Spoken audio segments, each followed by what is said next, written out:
We can restart our session. So, thank you very much again for being here today for this second and last session of our Saturday. And I am pleased to introduce Professor Jens Schröter, Professor for New Testament and Apocryphal Literature at the Humboldt-Universität zu Berlin, which will speak about the story of Paul in the Palatin Chapel and its background in biblical and extra-biblical writings. I give you directly the floor. Thank you very much, Vittorio, and I also want to thank the organizers of this meeting. It's of course a pleasure for me to be here again in Sicily and to be with you at this convenio, at this conference on a very interesting topic, I think. As you may have seen, my title has changed a little bit, so I will speak about the story of Peter and Paul in the Palatine Chapel, because I think it is quite important with regard to the mosaics of the two apostles in the chapel to look at them together, so to look at both of their stories as it is presented on these mosaics. And the title is the story of the apostles, of these two apostles in medieval reception against its literary and iconographic background. So the Palatine Chapel, I begin with some general remarks that you of course know already, but these are important for my argument. So the Palatine Chapel, you can see here in overview, belongs to the royal palace of Sicily, which was built on the foundations of an Arab fortress after the conquest of Sicily by the Normans in the second half of the 11th century. Roger II, who was crowned as king in 1130, built the chapel in the 30s and early 40s of the 12th century. It was consecrated in 1143. Together with the Cattedrale di Santa Maria Nuova in Montreal, that was built some decades later, and the Duomo del Santissimo Salvatore in Cefalù, the Palatine Chapel is an impressive example for the fusion of Western, Latin, and Byzantine, Greek, and Arabic architectural and artistic styles in Norman buildings of Sicily. It shows that under the Norman rule, different Christian traditions as well as Muslim traditions could exist side by side. A remarkable illustration for this is an inscription, what you can see here, in Latin, Greek, and Arabic in the Palazzo dei Normanni near the Cappella Palatina that commemorates the construction of a water clock in 1142. The iconographic program of the chapel is exceptionally rich. It combines Western and Byzantine tradition together with Arabic elements. The mosaics are arranged in a vertical style in the dome and a horizontal series in the three naves of the basilica. In the side naves, biblical stories from the Old and the New Testament are depicted. From the Old Testament, we find, for example, mosaics that depict the creation story, the deluge, and Abraham's temptation to sacrifice Isaac, to mention just a few examples. And from the New Testament, the story of Jesus, from his birth, we have heard about that this morning, and the flight to Egypt, to his baptism and the entry into Jerusalem is shown, as well as events of the lives of the apostles Peter and Paul, to which my paper will be devoted. The importance of the two apostles is already indicated by their depiction of the left, to the left and the right hand of Christ on the western wall of the chapel. And the images that I will show you now were taken by myself 2 years ago when I was in the chapel. As is typical for late antique and medieval depictions, the stories of Peter and Paul include events from the New Testament, together with such of later apocryphal texts. Among those are episodes narrated in the apocryphal Acts of Peter and Paul, as well as later continuations and extensions of those stories. In this way, the stories of Peter and Paul narrated in the New Testament are integrated into a much broader account of their narrative activities. In what follows, I will look at the events presented by the mosaics of Peter and Paul in the Palatine Chapel and their background in the tradition that was developed in early Christian literary and iconographic sources. So, I start with the story of Paul. The stories of Peter and Paul are presented on the south and the north walls of the chapel's nave. They do not follow a precise chronological order, but depict certain episodes from the lives of the two apostles, ending with their joint presence in Rome. I will come to that later.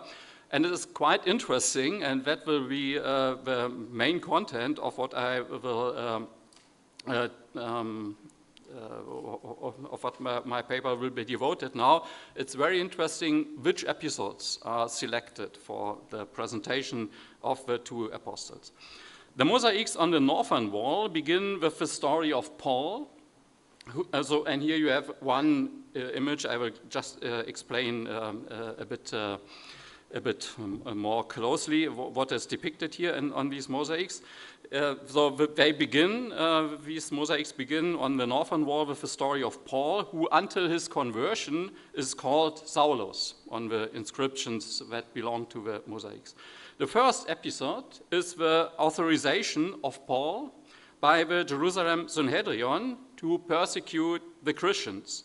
That episode is mentioned in Acts 9 and then again in Acts 22 and 26. The Latin inscription, as you can see here, reads, Saulus in Jerusalem accipit potestatem ut persequatur Christianus. So Paul or Saul in Jerusalem got the authority to persecute the Christians. Paul is depicted in the typical style of Christian iconography, which was developed in the early centuries. So we have it already from the 4th century onwards. On the left-hand side, we see 4 members of the Jerusalem authorities. Behind them is a wall overlooked by a building, presumably a representation of a Temple Mount in Jerusalem. Some other buildings depicting Jerusalem are on the lower left-hand side of the mosaic. The next, so that is the first one. So this is the beginning of Paul's story, that he got that permission to persecute the Christians according to the Acts of the Apostles. The next mosaic depicts the conversion of Paul. So that is the second one. And that refers to the episode narrated in Acts 9 and again repeated in Acts 22 and 26. This mosaic consists of 2 parts. On the left-hand side, Paul is falling to the ground. Behind him are 2 of his companions. The heavenly Christ, sending a ray of light down to Paul, is depicted in form of an icon consisting of the Greek letters Jesus Christos, as you can see, it's Iota, Eta, Sigma, and then Chi, Sigma, and Rho. The inscription reads, Saulus cadens in terram audivit vocem dicentem Saule, Saule, quid me persequiris. So Saul falls to earth, and he heard a voice saying, Saul, Saul, why do you persecute me? The second part, on the right half of a mosaic, shows the blind Paul being led into the city of Damascus by one of his companions. The third mosaic shows the baptism of Paul by Ananias, and that episode is mentioned in Acts 9. So until now we have episodes that all of the three episodes are mentioned in the Acts of the Apostles, in the New Testament Acts of the Apostles. Paul is now called Saint Paul, that is different from the two previous mosaics, as can be recognized from the inscription Praecepto Christi Baptizator Paulus ab Sant Anania. The mosaic shows the influence of a perception of baptism as a Christian ritual. The baptism is presented as a submersion of the whole body into a baptismal font, while the Holy Spirit comes upon him from above as a dove. Both aspects are, of course, not mentioned in the story of the New Testament.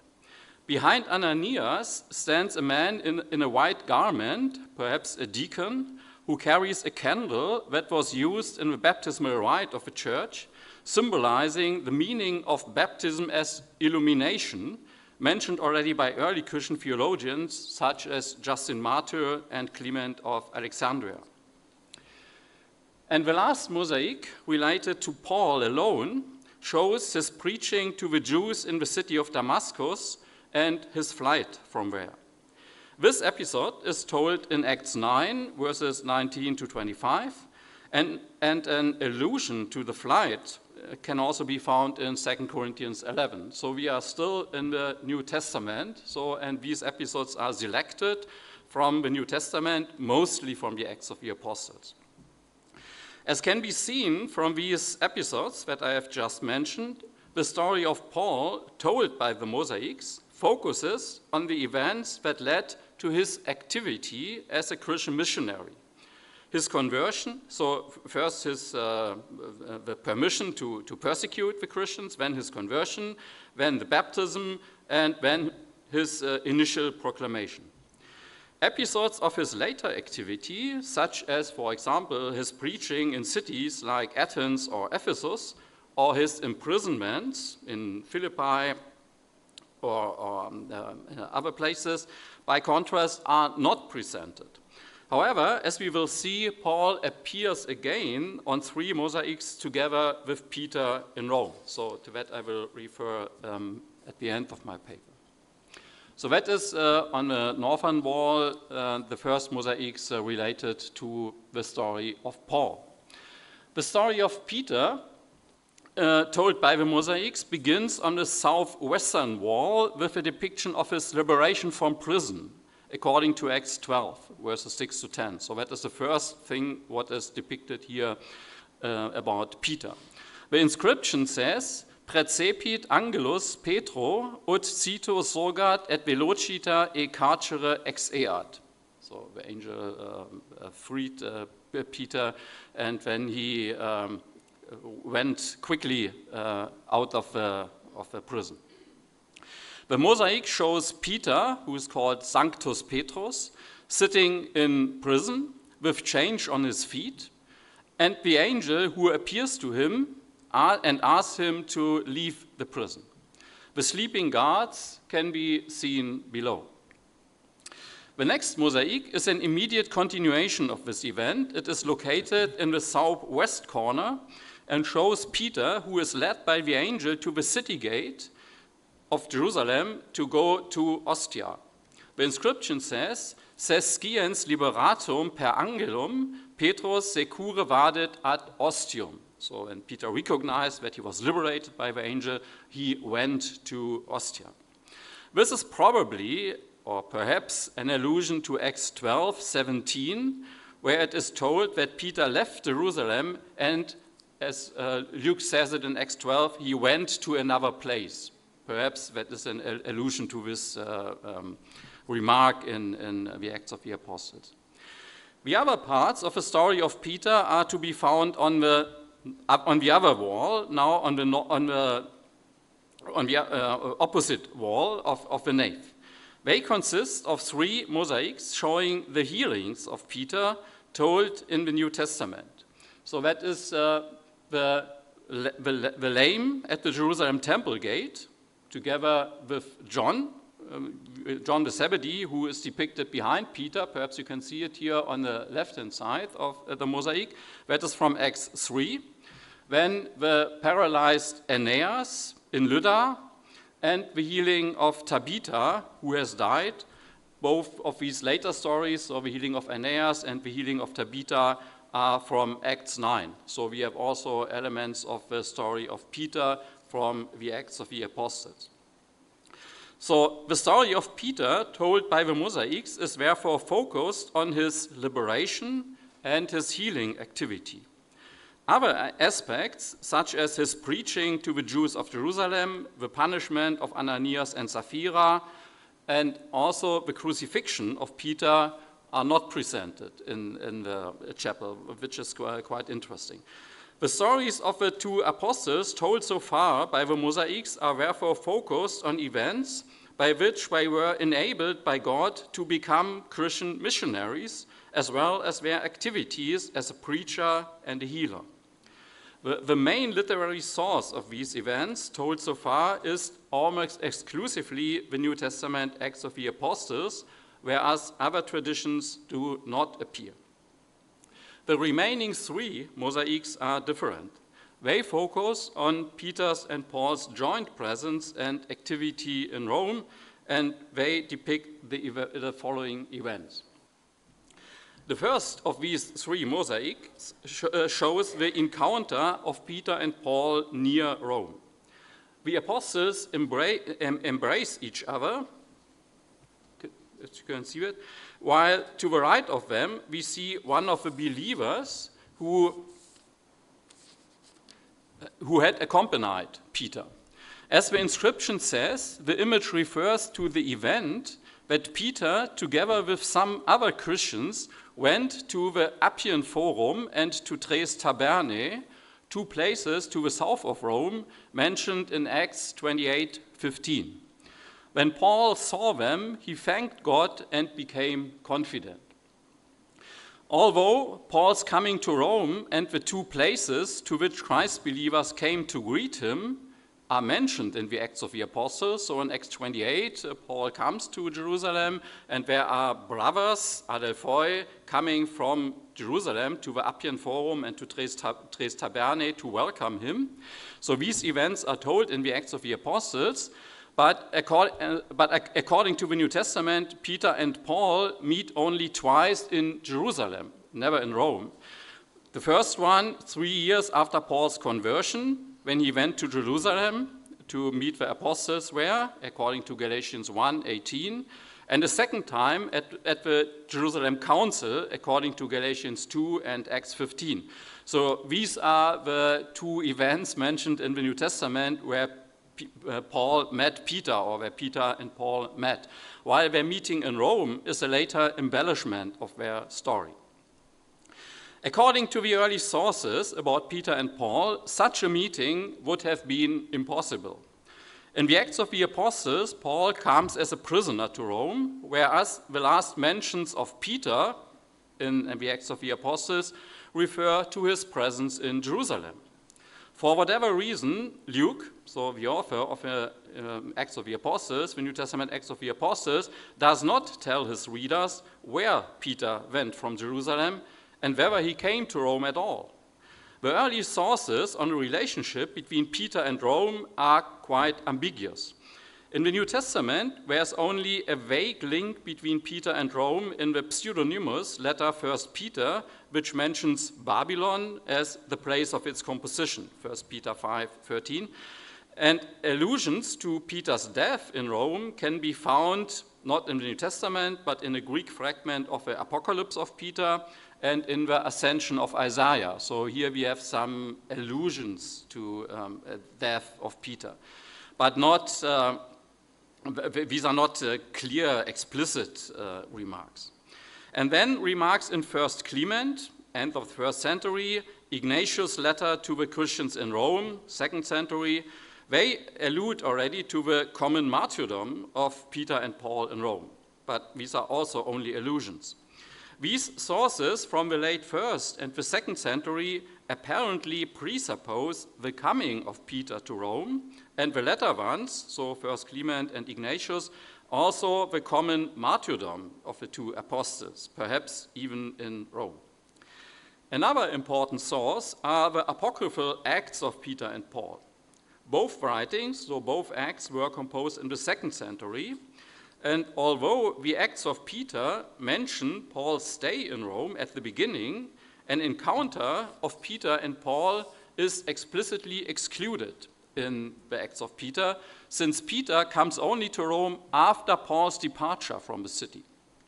Furthermore, both narratives, so the Acts of Peter and Paul, contain accounts of the martyrdoms of the apostles in Rome. These martyrdoms were also transmitted as separate writings, but never together. So Peter and Paul never meet according to these stories. Conversely, the mosaics in the Palatine chapel do not refer to the death of Peter and Paul. Instead, the following mosaics, so following this one, refer to two other events. The first one, this is just these sources that I have just mentioned. So Apocalypse of Peter, Ascension of Isaiah, and the other ones. The first of these mosaics depicts a dispute of Peter and Paul with Simon Magus before Nero. The inscription to that mosaic says, Hic Petrus et Paulus intraverunt ad Nerone et disputaverunt cum Simone Mago. So here Peter and Paul are before Nero, and they have a dispute with Simon Magus. The second one is related to it. The second one,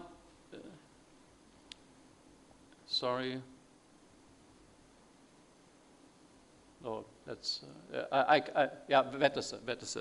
second, sorry.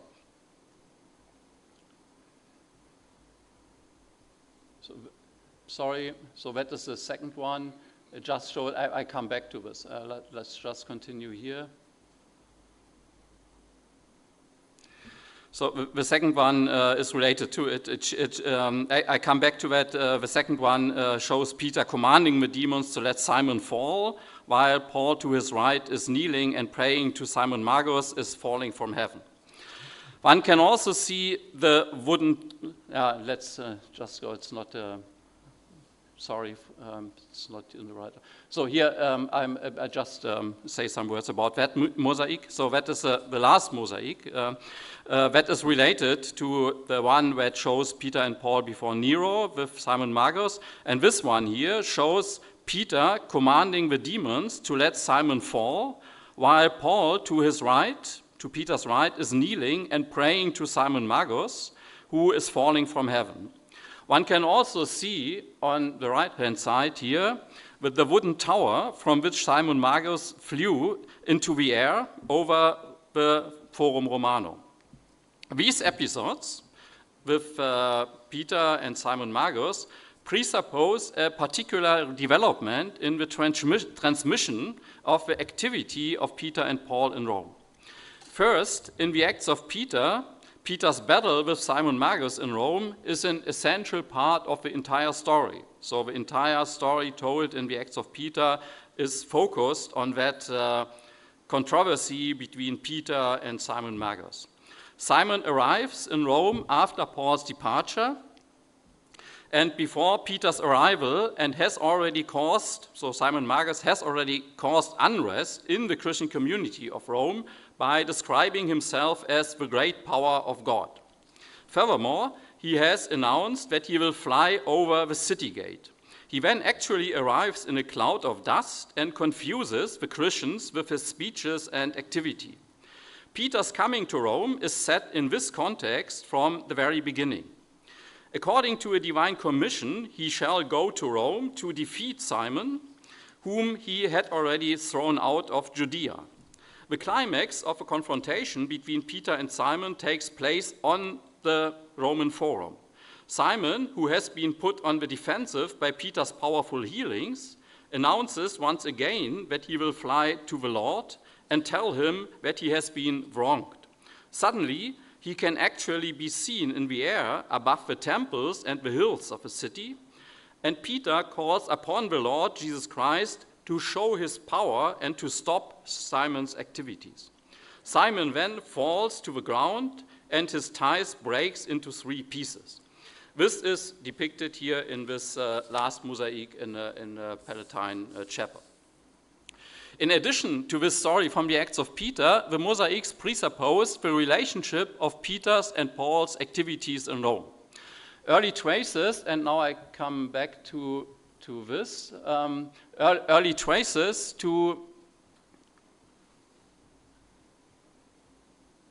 early traces of their common activity appear already in the 2nd century. Besides the references in First Clement that I have already mentioned, and Ignatius, a certain Gaius, quoted by Eusebius around 200, refers to the graves of the apostles at the Vatican Hill and the Via Ostiensis. In the same passage, Eusebius quotes from a letter of Bishop Dionysius of Corinth, who mentions that Peter and Paul have suffered martyrdom at the same time. Also, in the later 2nd century, Irenaeus refers to the Church of Rome as, quote, the very great, very ancient and universally known church founded and organized at Rome by the 2 most glorious apostles, Peter and Paul. So here in the 2nd century, we have already a Christian tradition about the common activity of Peter and Paul in Rome. Another interesting witness is the place of a basilica, San Sebastiano, at the Via Appia Antica to the south of the city of Rome. The original name of the place was Ad Catacumbas, from which the term catacomb is derived. Originally a Roman burial ground with several mausoleums, it became a Christian cemetery in the 2nd century, and in the second half of the 3rd century, the place was filled to create a memorial to Peter and Paul. This memorial consisted of a large roofed room with benches on 3 walls, therefore it is called triclea, in which many graffiti with invocations to Peter and Paul were found. And here you can see some of them. The reason was apparently that during the persecution of the emperors Decius and Valerian in the middle of the 3rd century, Christians could not visit the burial places of Peter and Paul at the Vatican Hill and the Via Ostiensis, and in the 4th century, and therefore this triclea was built. And in the 4th century, after the end of the persecution of Christians, Constantine built a basilica at this place, and that basilica was named Basilica Apostolorum, so the basilica of these 2 apostles. The dedication to Saint Sebastian did not appear until the 8th century. Further evidence for common or joint veneration of Peter and Paul are the well-known gravestone of Azellos, today in the Vatican museums, and the Traditio Legis mosaic in the mausoleum of Santa Costanza at the Via Nomentana, both from the 4th century and both belong to Rome, of course. Of particular importance for the motifs on the mosaics in the Capella Palatina, however, are the literary continuations, and this is my last point, the literary continuations and embellishments of the Acts of Peter and Paul. In these embellishments of the Acts of Peter and Paul, the activities and martyrdoms of Peter and Paul in Rome were connected. Particularly noteworthy is a text that was probably composed in Rome in the 5th or 6th century. It exists in 2 versions, a shorter version in Greek and in Latin, but it was also translated into various other languages. Some Latin manuscripts mention the name of Marcellus, who appears in the Acts of Peter as a Roman senator with whom Simon Magus lived, but who later became a follower of Peter. The shorter version of this text, of this Marcellus text, begins with Paul's arrival in Rome and his encounter with Peter, the battle with Simon Magus, and the execution of the 2 apostles. The longer version, by contrast, contains in the first 21 chapters a narrative of Paul's journey from Malta via Messina, Puteoli, and several other places to Rome. So here we have a description of a journey of Paul who comes from Malta to Rome, but the shorter version is only focused on the the common martyrdom of the two apostles. Okay, so both of these versions tell the story of Paul's arrival in Rome, where he and Peter meet and embrace each other joyfully. So that extension and elaboration of the acts of Peter and Paul, so this particular point here is that they are now combined in their activity in Rome. So Paul teaches in Rome, and Peter is especially busy with his battle against Simon Magus. And then the interrogation before Nero includes both of these apostles. So Peter and Paul are together before Nero, and they have that dispute with Simon Magus before Nero. So that is what is quite interesting here, is that this last mosaic that I have mentioned already apparently presupposes that development of the common activity of Peter and Paul in Rome, in San Sebastian, in San Clina and Santa Basilica, San Apostoli, and so on, but also that literary continuation of the Acts of Peter and Paul that combines their activities in Rome. So, a short conclusion. The mosaics of Peter and Paul in the Capella Palatina are focused on particular events in the life of the two apostles. They narrate that Paul was converted and became a preacher of the gospel, and Peter was delivered by an angel of God and acted as a healer. The literary background of these events are episodes narrated in the New Testament Acts of the Apostles. The reason for the selection of these episodes is perhaps that the two apostles in this way serve as role models of Christian believers. As far as the reception of the traditions of Peter and Paul is concerned, it is particularly noteworthy that the last three mosaics focus on the joint activity of the two apostles in Rome. They are presented in harmony with each other and as fighters against the heretic Simon Magus, whereas the Emperor Nero is presented in a neutral way. These mosaics presuppose the tradition of a common activity of the two apostles in Rome, as it is attested by the combined acts of Peter and Paul, and supported by the Roman tradition of a common place of veneration for Peter and Paul and some iconographic and epigraphic testimonies.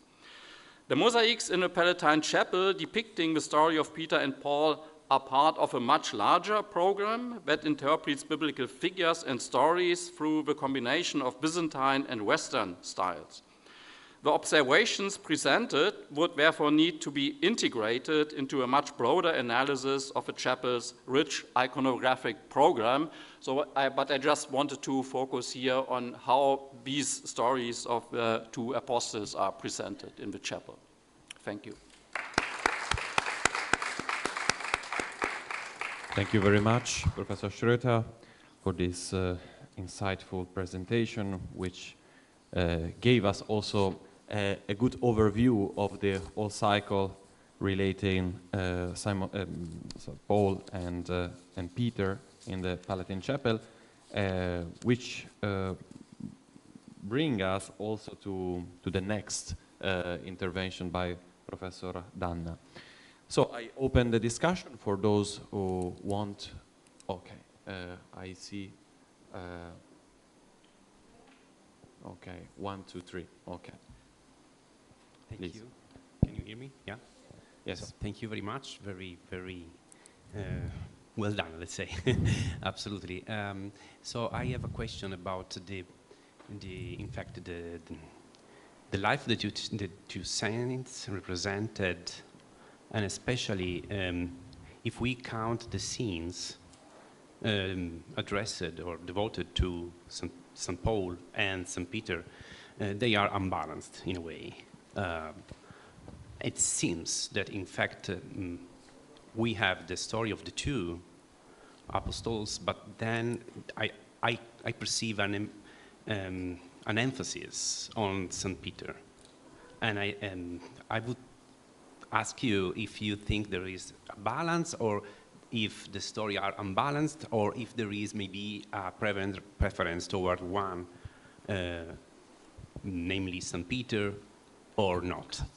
also taking into account that in fact, I mean, in Sicily, we had both Latin and Greek people, so the story were probably possibly addressed both to Latin people and to Greek, thinking about St. Paul and St. Peter as the apostles of Greek and Jewish. Thank you. In principle, I would think that there is some sort of balance, because the mosaics end with the joint activity of the two apostles. So that would be one observation. But and also important events in the life of the two apostles are presented by the mosaics. But the focus is different, because in Paul it is his conversion. So it is of course a very common motif, but here you have it from his the beginning with his persecution of Christians, and then the conversion and the baptism. So that is, I think, it's interesting that the mosaics focus on that. And with Peter, we have three of these mosaics of Peter are healing stories. So I think the focus is a bit different. But I would say there's a balance between the two. So what is presented individually about Paul and Peter then leads to their joint, to their encounter and their joint activity against the heretic, Simon Magus. And I would also say that you have that very big mosaic with Christ in the middle and Peter and Paul to the left and the right-hand side is rather an argument to think that they are presented in an equal way. So, and that not one of them is more prominent than the other. So, yeah, I would think in the chapel it is more a balance. Andrea, Riedl. Thank you very much. Oh, I'm sorry. Can you hear me? Yes. I think this is a good point where my question comes in, because allow me to challenge a little bit the narrative of the common activity and joint activity you were focusing on.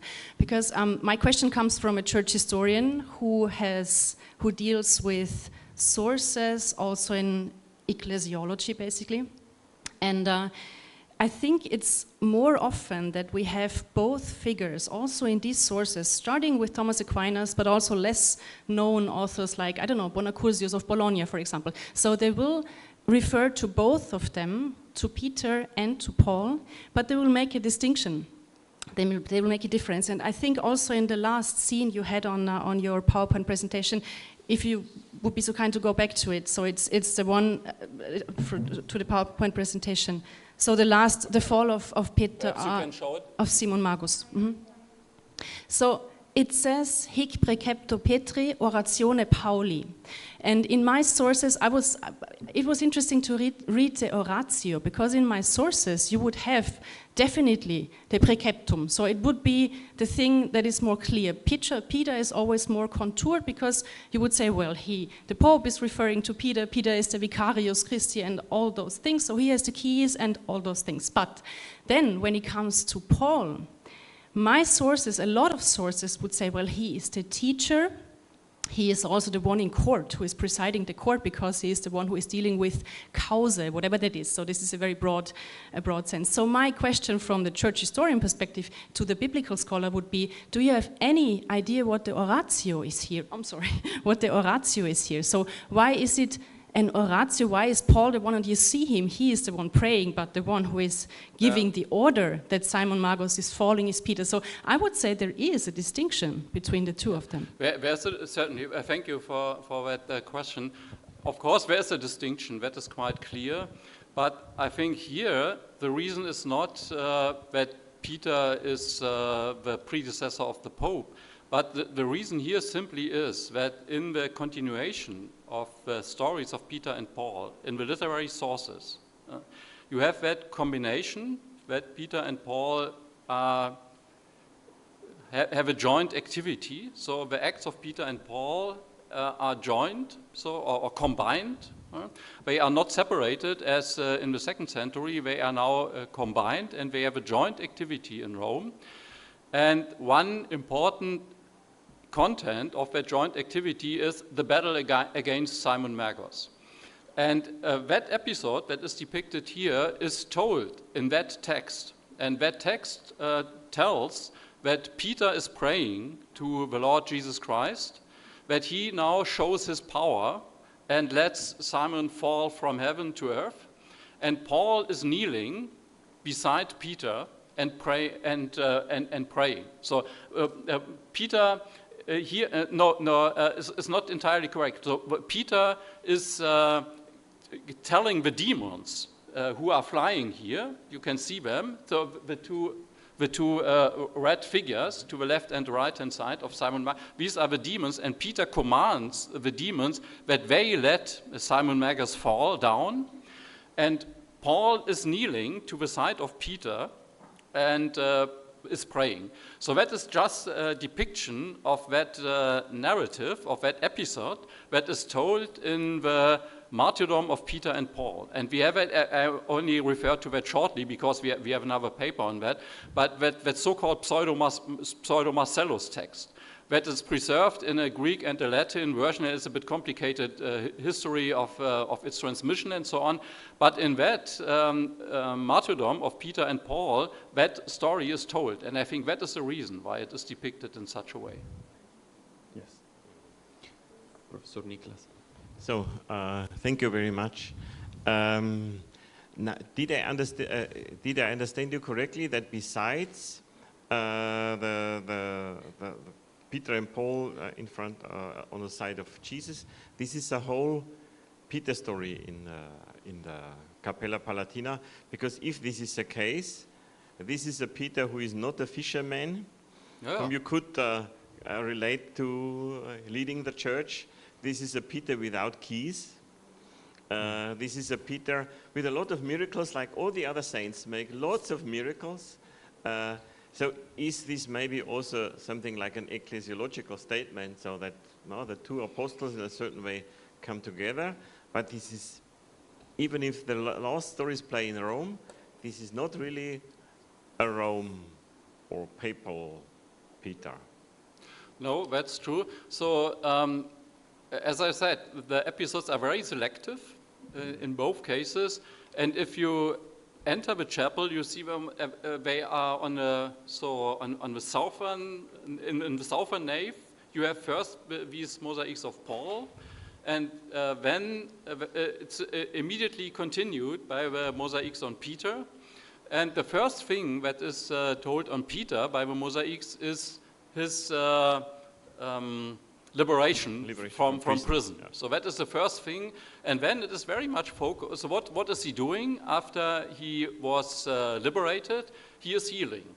He is healing the lame on the temple gate, and he is healing Aeneas, and he is healing Tabitha. So, and I think that is interesting. Of course, both stories are very selective, and apparently they presuppose that the people who see them know the stories of Peter and Paul from the Bible and so on. But also in this case, they highlight certain aspects of their activity. And what is also interesting, that the goal, so to speak, is that they, at the end, are working together. They fight together against Simon Magos. And I think that is interesting. So I think it is not so that Peter is presented here as a very important figure, a figure who is founding the church and so on. So I think it is quite balanced, so that both of them are important apostles of the church. A Protestant Peter. Yeah. Exactly. Yeah. Thank you very much. Again, thanks, Professor Schröter, and thanks to you. We have a question from Professor. Okay, the last one. No, please. Just a comment on the question. The Praecepto Petri, of course, also refers to the Acts of Peter, where it's clearly Peter who lets Simon Magos. Yeah, of course. Yeah. But Paul is not where. Yeah, but did you say? Did I hear it that you said that Peter, when he is liberated, he goes to Ostia. Yeah, that is. But is that correct? Isn't it ostium? Isn't it he goes to the door? Yeah.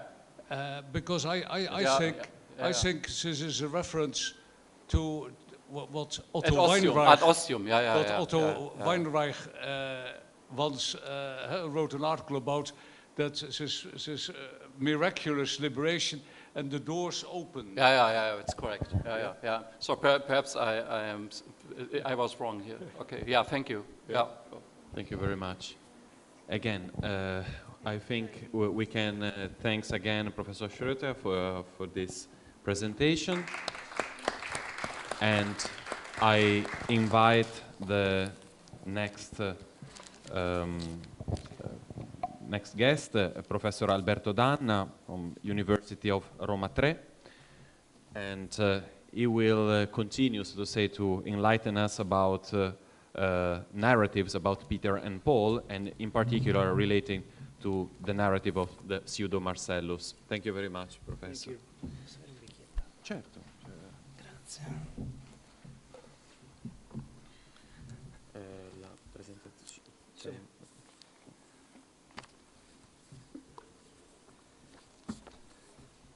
Okay. Grazie.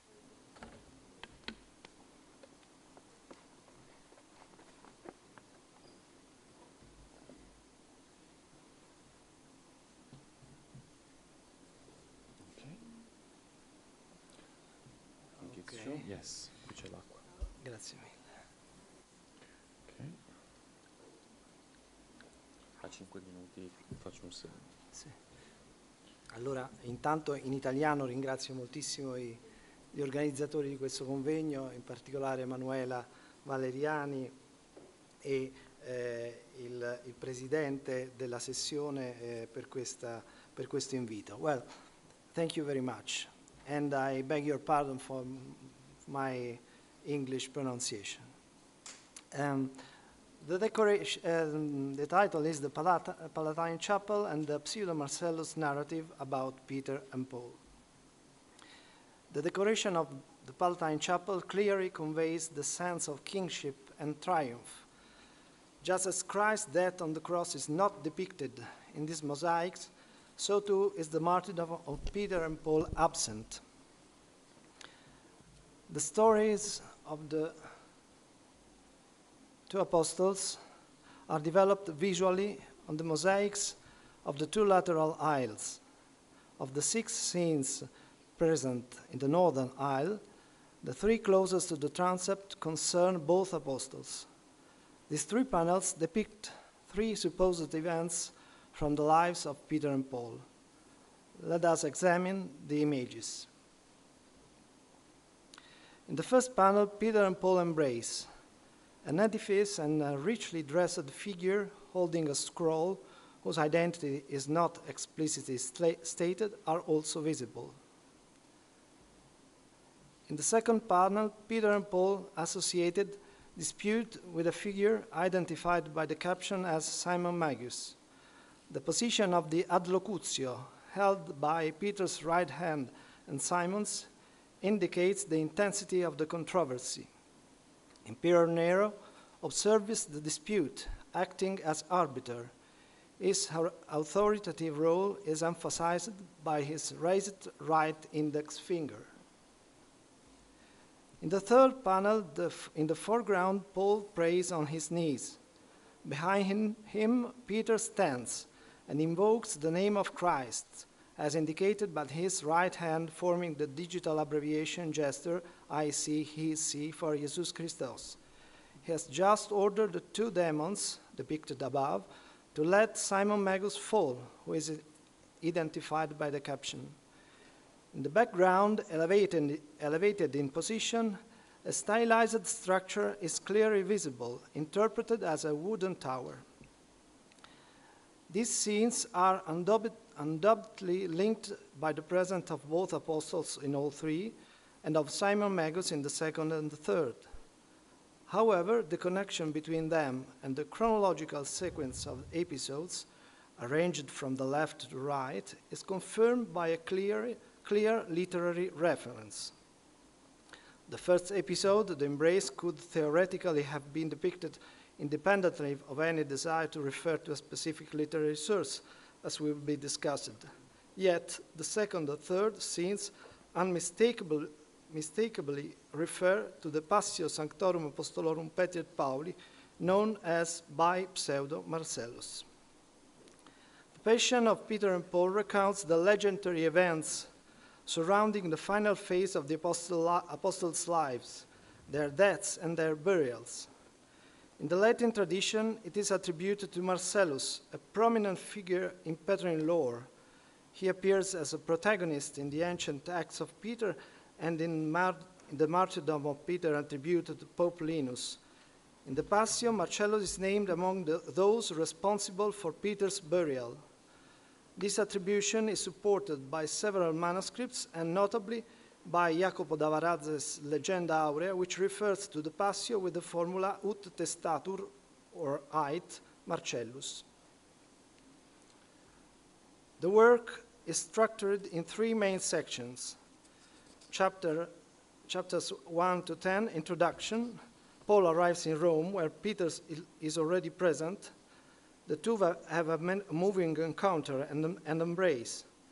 Paul reconciles Jewish Christian and Gentile Christian communities. Peter preaches to the Jews and converts many.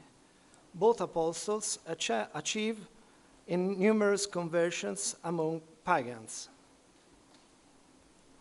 Chapters 11 to 56, central body. Simon Magus, also in Rome, is envious of the apostles' success, and his followers clash with Peter's.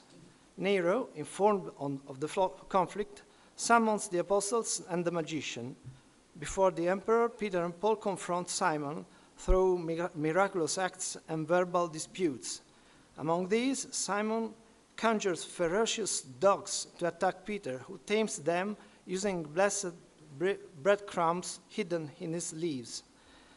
Simon also simulates his own decapitation to demonstrate his power of resurrection.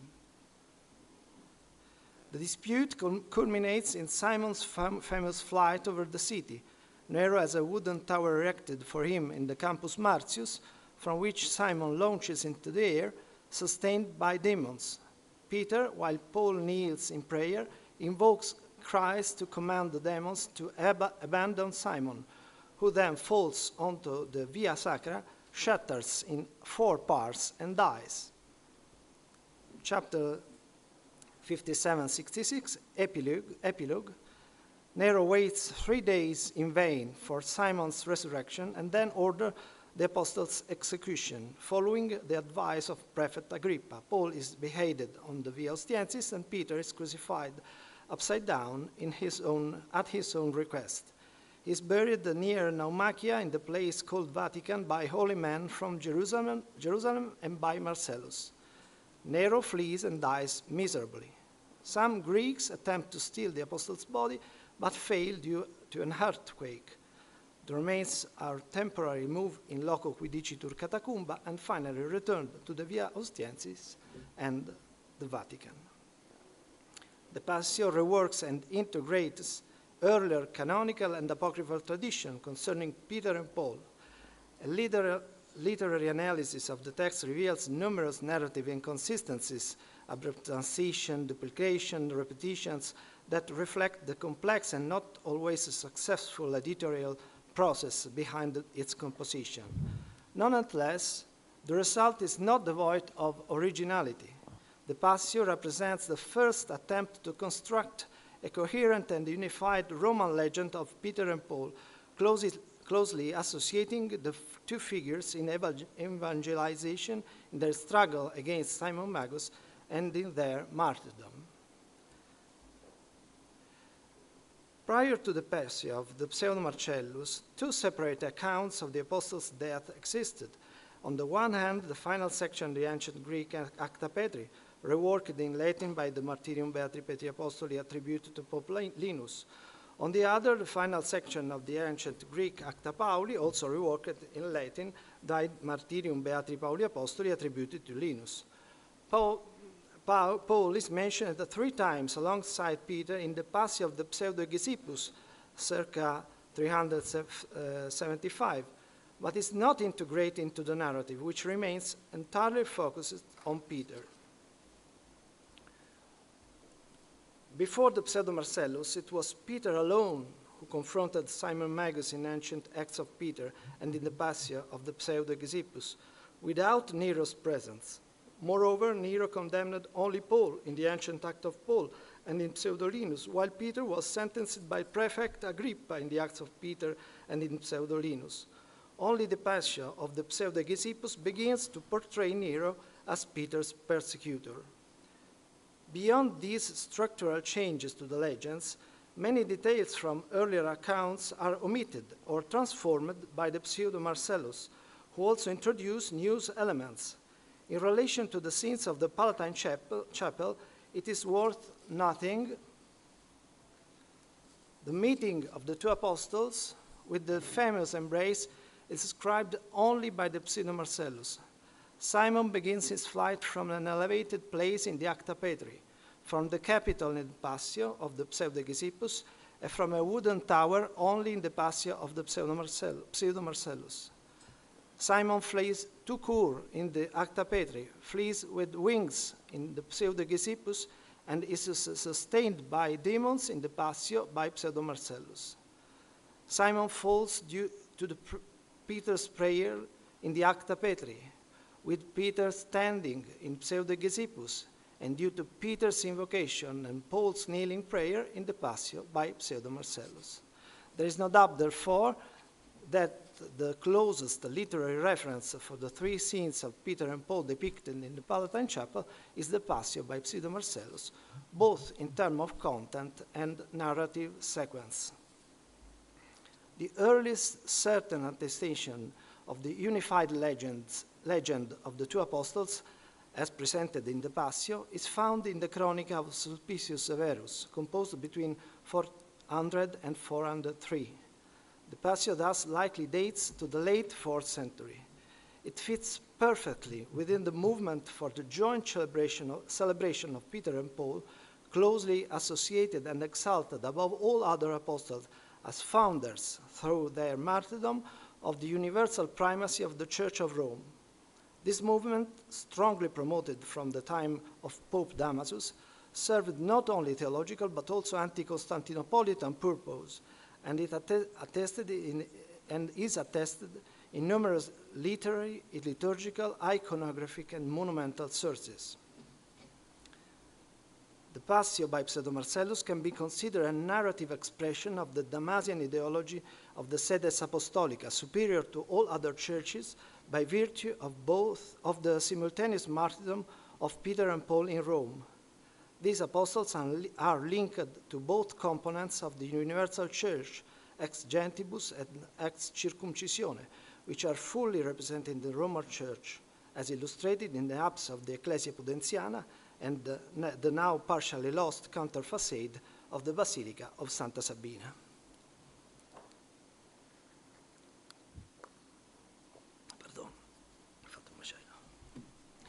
Fully aligned with the institutional aims of the Roman papacy from the late 4th century onwards, the Passio of the Pseudo-Marcellus enjoyed great success in the West and also in the East.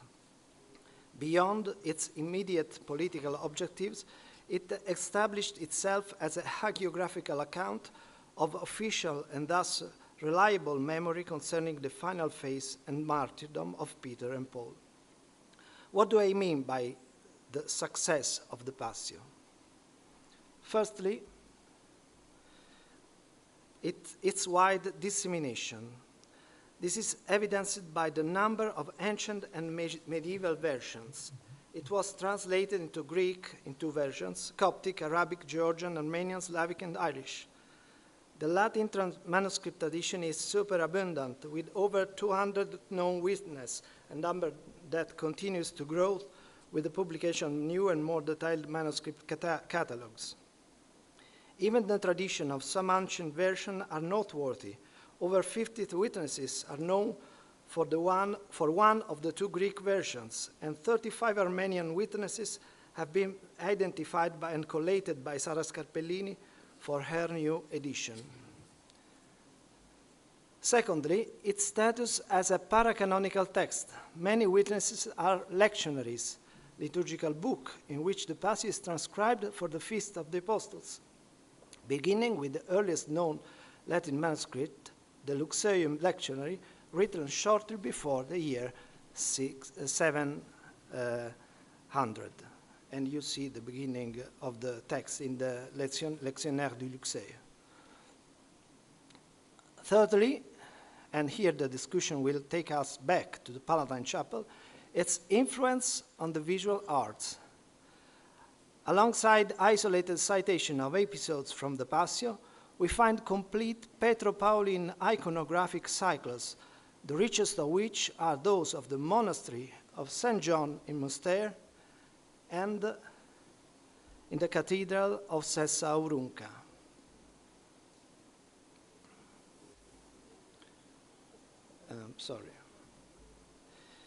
The former decorates the vertical wall of the northern apse of the monastery church and is a remarkable palimpsest of Carolingian fresco, circa 800, partially visible, which were repainted in the second half of the 12th century. The latter is sculpted in bas-relief in the archivolt of the central portal of the cathedral's portico and dates to the late 12th century. At Mustère, the following are depicted: the meeting of Peter and Paul in Rome with their embrace, Paul's preaching to Jewish and Gentile Christians, the dispute between Peter and Paul with Simon Magus before Nero, Simon falls through the joint action of Peter and Paul, the condemnation of Peter and Paul by Nero, their martyrdom, and the blessing of Peter's tomb. At Sessa Aurunca, we see the meeting of Peter and Paul in Rome with their embrace, Simon Magus accompanied by a scantily clad woman, probably Helen, the dispute between Peter and Paul with Simon Magus before Nero,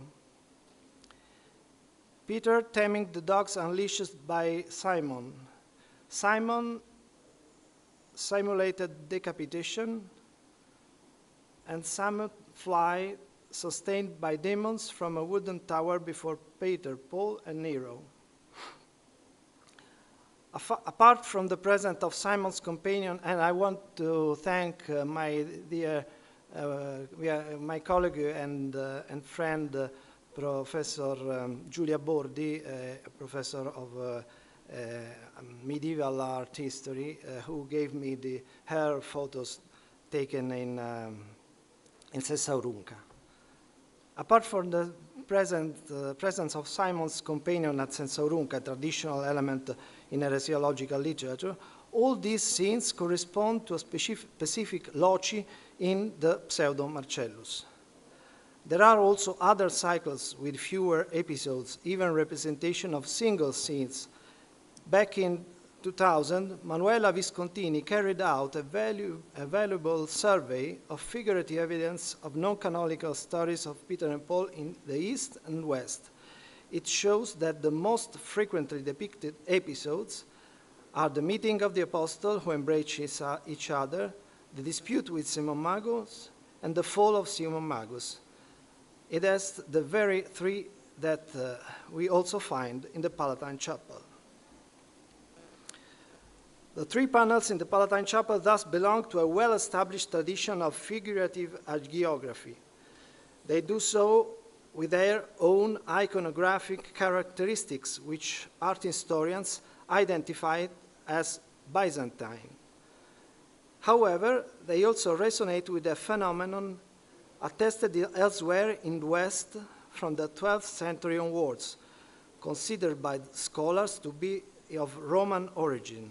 The coexistence of representation of episodes from the Passio with those from the canonical acts, whereby the Passio episodes contribute to the creation of Petrine cycles of varying scope and complexity.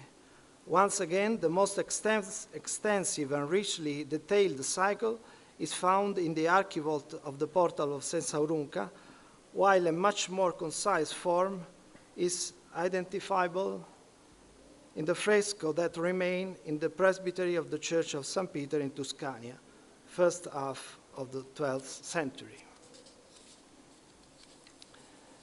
In the Palatine Chapel, the combination of two Petrine scenes from the canonical acts in the southern aisle and 6 scenes, 3 concerning Peter alone, drawn from the canonical acts, and 3 concerning both Peter and Paul, drawn from the Passio by Pseudo Marcellus, constitutes a case of an abbreviated cycle compared to more extensive forms such as that of Sensaurunca.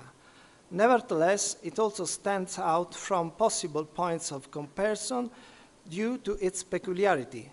The 3 Petro-Pauline scenes concluded the narrative cycles of both apostles.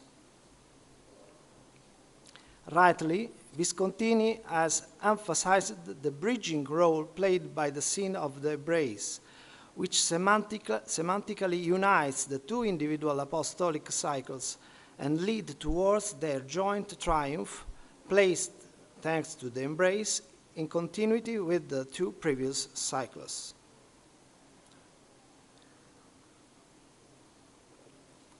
Io credo che sia rotto.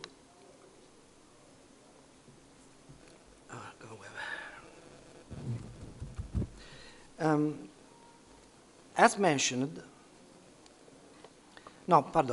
given the pivotal role played by the embrace scene of the figurative narrative of the 2 aisles, I propose some concluding reflections centered on it, which I believe is particularly important for appreciating the reference to the Passio by Pseudo Marcellus in the Palatine Chapel. As mentioned, the embrace scene functions as a narrative junction, and this is clearly visible. It unifies the story of the individual apostles into that of their joint triumph. But this scene also performs this bridging function on a less evident yet no less significant level.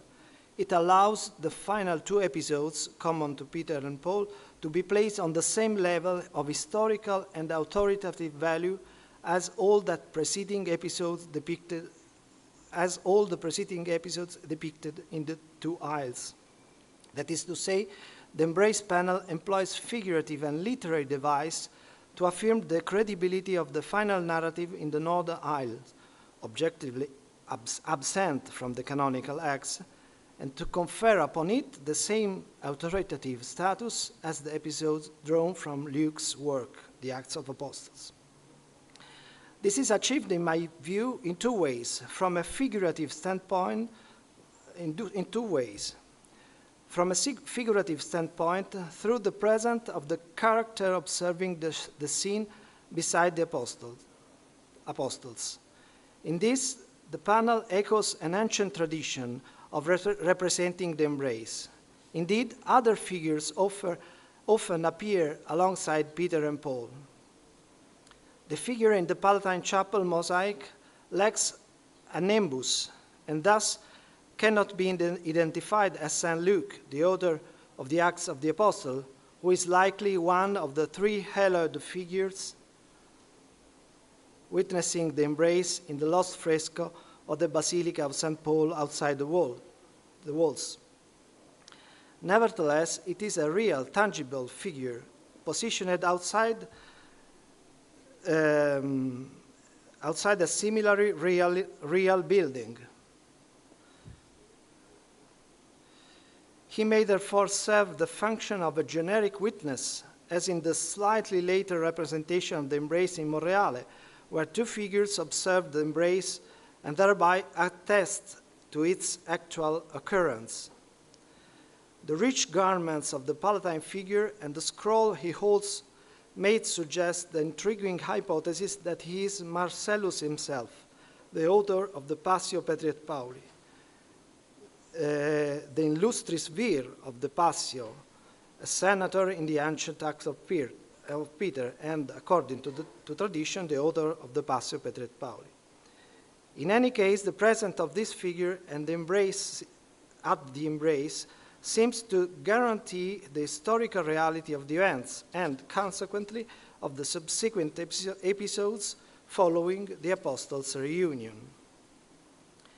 From a literary standpoint, the embrace panel employs a more subtle but no less interesting device to confer credibility and authority upon the Petro-Pauline episodes. The caption deserves close attention. As St. Paul was coming to Rome, from there St. Peter, with a few Christians, went to meet him as far as the Forum of Appius and the Three Taverns, where, when Paul saw them, giving thanks to God, he took courage. This is a near ad litteram quotation of two verses from the canonical Acts, with the important addition of Peter among the Christians who go out to meet Paul along the Appian Way. According to the caption, then, the moving encounter between the two apostles would have taken place well outside Rome. The Forum of Appius was approximately 65 kilometers from the city, and the Three Taverns about 50. This narrative details diverges significantly from the account given by the Passio by Pseudo Marcellus, in which Peter and Paul meet and embrace in Rome and in the house where Paul had been taken and placed under guard.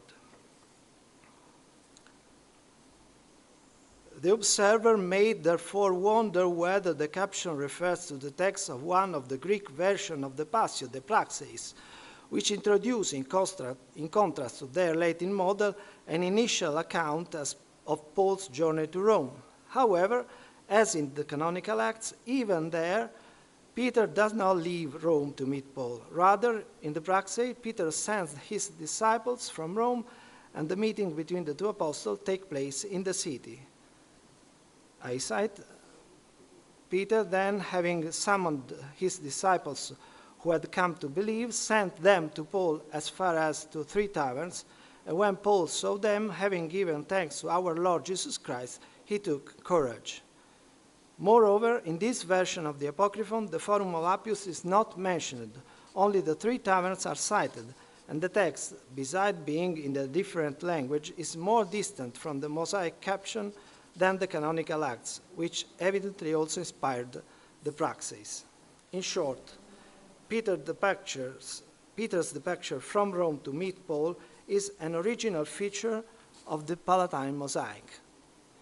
In the caption, the literal quotation from the canonical Acts, on the one hand, and the explicit inclusion of Peter among the believers who go out to meet Paul on the other, despite diverging sharply from the narrative of the Passio, the work that inspires the embrace scenes and the two that follow, are clearly signs of a deliberate operation with specific aims.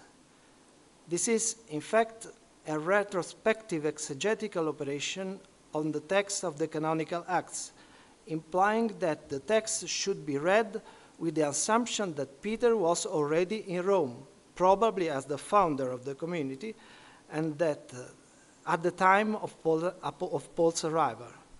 Furthermore, it prospectively places the text that inspires the scenes of the embrace, the dispute, and the triumph over Simon Magus, that is the Passio, in perfect continuity with the canonical Acts, even at the cost of modifying the location of the first scene.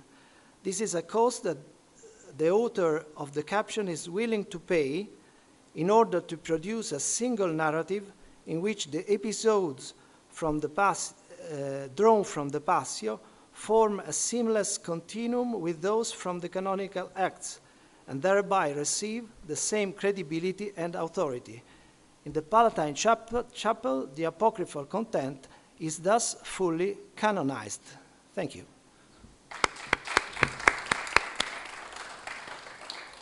Thank you very much. Also, for all this insightful presentation and yes, the elements that you gave us to deepen our understanding of the Palatine Chapel. So I open the discussion. I see already Professor Schröter. Thank you very much. That was very interesting and clear, and I think it's important the context that you mentioned for these mosaics. My question refers to your last sentences about a continuation of the Acts of the Apostles and a quasi-canonization of the story of Peter and Paul. So as one interesting discrepancy, so one interesting difference between the canonical Acts of the Apostles and these mosaics, namely that, of course, the New Testament does not tell anything about Peter in Rome. So, Testament? About Peter in Rome, so that Peter came to Rome. So we do not know that from the New Testament. So for whatever reason, it is, for me, it is really an enigma, a riddle, why Luke in the Acts of the Apostles doesn't tell anything about what happened with Peter after this last appearance in Jerusalem in Acts 15. So and then we have that tradition, of course, in the second century. In the second century, it becomes very strong that Peter was in Rome, yes. But not in the first century, and also not in these short remarks about Peter's death. So they allude perhaps to Rome, but it's not very clear that they really presuppose Peter's death. It may be, but Peter's death in Rome. It may be, but it's not very clear, I think.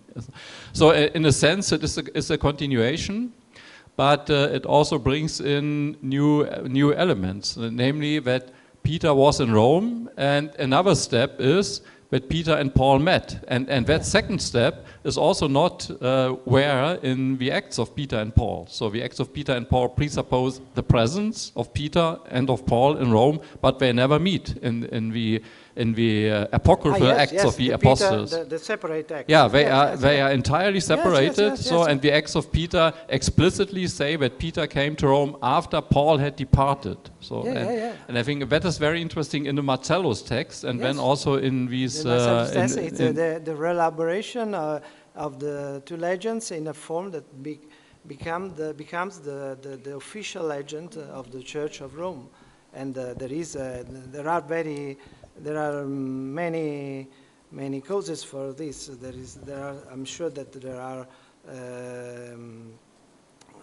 It is an operation of devotion, probably, but there is in the end of the 4th century there is a very strong political motivation, because and we find not only in this in the creation of the Passion of Peter and Paul of the Pseudo Marcellus, but we find, for example, in the homilies about in the feast of Peter and Paul, where it is clearly said that they are together, they are in Rome together, that they suffer their martyrdom in the same time by the same persecutor, and that they are equal in the honor. And this is very interesting in relationship with your question, because they have two roles different, but they are on the same level of honor. And yes, the sedes apostolica doesn't mean the sedes Petri,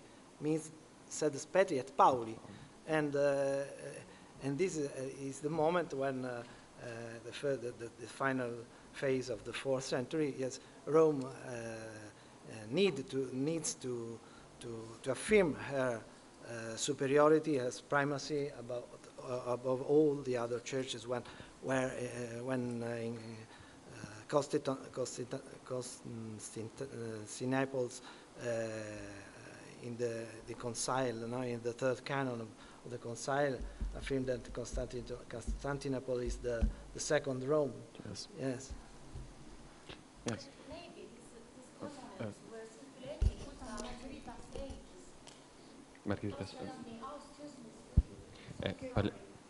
we try to speak with the microphone also, because of otherwise the people at home cannot. here. As you like it. So thank you. It was illuminating. Of course, for the relationship between text and image, but straightforward. How do we deal with all these inscriptions? They had to spare space in order to set 4 lines of inscription over the scene of the embrace. I don't know if you have any thoughts about this so oppressing presence of inscriptions in order to clarify the scenes in comparison to the Roman examples or Tuscania that doesn't have an inscription. Yeah. And under this respect, just an observation, I remember there's something relating with the suppressed diocese of Trestaberne, which was revived in the 20s of the 12th century in order to erect the diocese of Catanzaro. And it was a struggle between Roger II, that was count at the time, and Calixtus II. So I don't know if there could be like any hint to this situation. And the other, so first point, inscription. Second point, liturgy. I mean, was the Pseudo-Marcellus the text that was read in the Matins of the Feast of the Apostles? And also about liturgy, the first scene with the liberation of Peter from the jail in Jerusalem is also the scene that is celebrated in the introitus of the Feast of the Holy Apostles, because the antiphon is Misit Dominus Angelum Suum, etc., etc. So the thing is that the memory of these events is revived every year through liturgy in the main feast of the chapel. Yes, yes. About the inscription, well, as I said, I have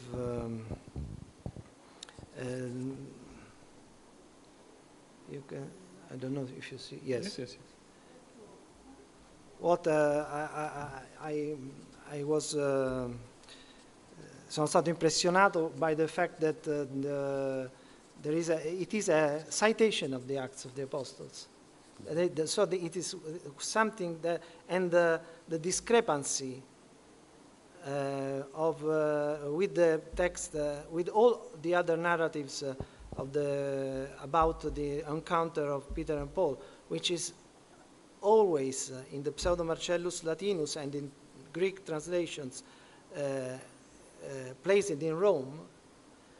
This discrepancy, I think it's a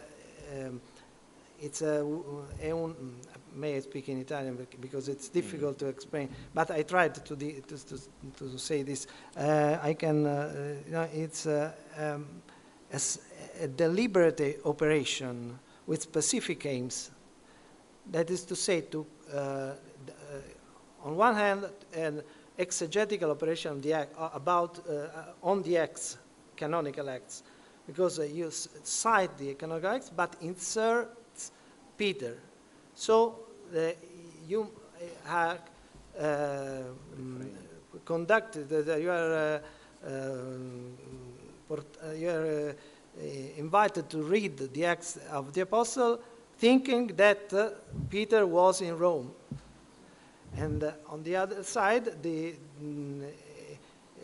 fact that, and this is I think the aim of the author of the inscriptions, that who accept the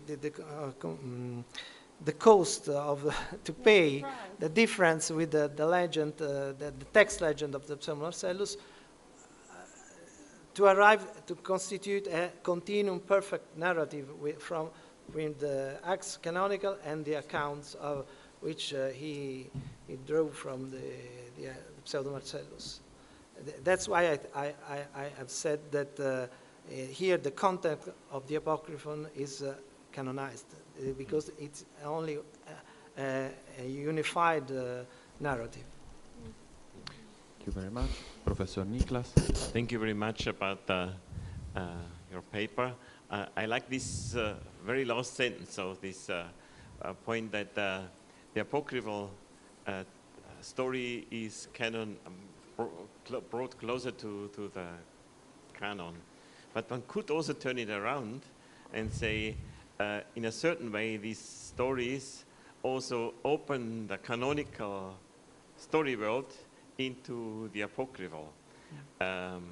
This is not to criticize you, but this is, I think, I'm not always sure whether the categories of the canonical and the apocryphal, which we have to use, of course, from our perspective, are really so relevant for these kind of images as we think from our perspectives. I would sometimes say, to use a word from Hugo Lundhaug, that they produce something like a biblical story world and bring these things together. Yes. And already changing the medium, they have to come into a space where the canonical and the apocryphal in a certain way have to meet. So this kind of space where we see a limit, but for them there is no limit. I agree, and so I can answer also to the second question of the professor. That is the fact that the Passio of Petri Pauli by Pseudo Marcellus was we have the testimonies that it was read in the Mass of 29 June. For example, the Lectionarium Luxoviense, I'm sorry.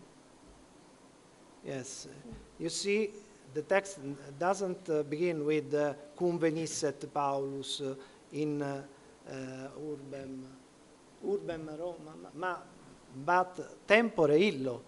That's to say, with the formula in illo tempore, tempore illo of a lecture in the church, a public lecture in the church. Interesting.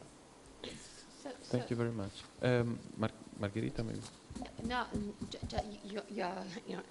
actually, I would like to know if the documents were circulating again, rescripted in the medieval documents, because I'm curious about this. If you we have more than 200 manuscripts of the Passio. Rewritten. I'm supposed so. Yes, in the medieval. Yeah. Yes. Thank you. Thank you very much. Sorry for. Is there? Yes, Professor Bremer. Thank you very much. Very interesting. Just two comments.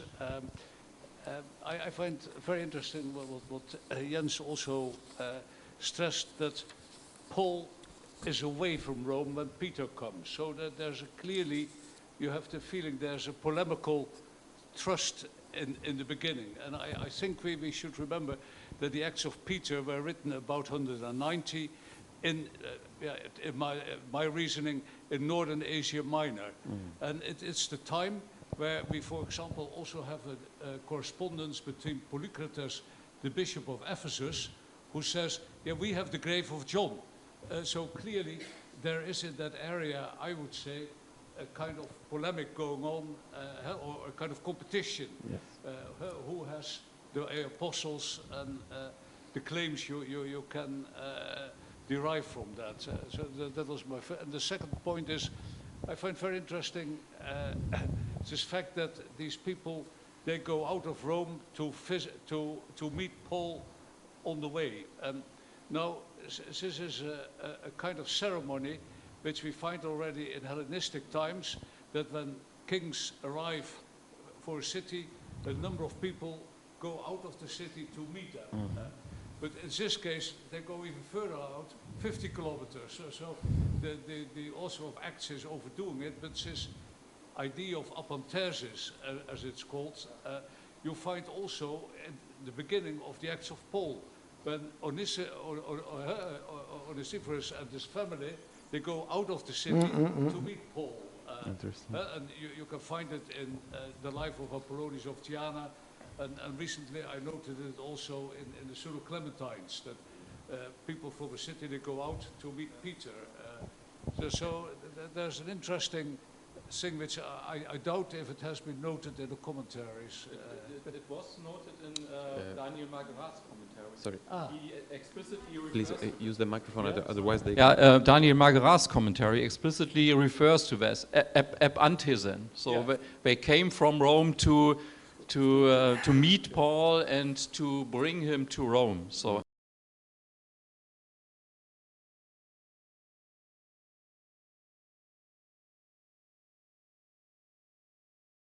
Can start again.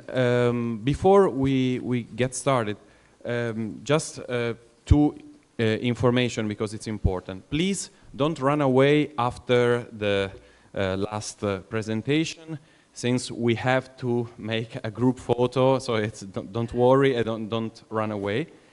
And then for those who want to participate tomorrow to the visit of the Palatin Chapel, it's important that we see us tomorrow morning 11:30.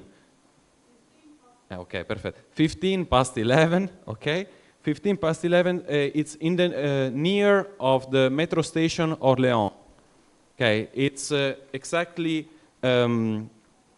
behind the palace, so to say. So it's not in front of the garden. It's so to say behind. But if you can check on the on Google Maps, you can see the metro station Orléans. Okay, so like the French city. Perfect. So now I think we can go back to our session, and we have with us Dr. Andrea Riedl from the Universität Regensburg, which will speak about eschatology in 12th century Sicily. So I leave you the floor. Thank you very much. Thank you very much. So the first question, can you hear me? Good, okay. Yes. Thank you very much. I am very happy and I'm very honored to be here and to take part and join this conference. Thank you to Emanuela and to your team. You're doing a wonderful job. So when we talked about this conference, Emanuela and I, we said we were both underlining, emphasizing that it's an interesting thing that there is only a rare phenomenon of eschatology within the Cappella Palatina. So we both agreed that it would be interesting to focus or to sketch what was going on in terms of eschatology in the surrounding, let's say, of the Cappella Palatina, but also with surroundings, we meant Sicily, we meant also southern Italy. So this paper will be a little bit of an experience, and you will also experience perhaps also, and you will see that I'll have a rather broad understanding of what I mean by eschatology. And let me also add perhaps a bracket, which was now important for me, because the paper, both of the papers we heard now, and especially the one Professor Danna was giving now, you said now in the end that focusing again on Paul and Peter as sedes apostolica might be interesting in the frame of what I'm going to present now, because it might help us also to value what's there in the Cappella Palatina within the 12th century, a century that knew the Dictatus Papae, for example, just 20 years after that, that emphasized a high primacy of Peter and a very high primacy of the Pope, not only within the Latin Church, but also within the Universal Church. So, let me start.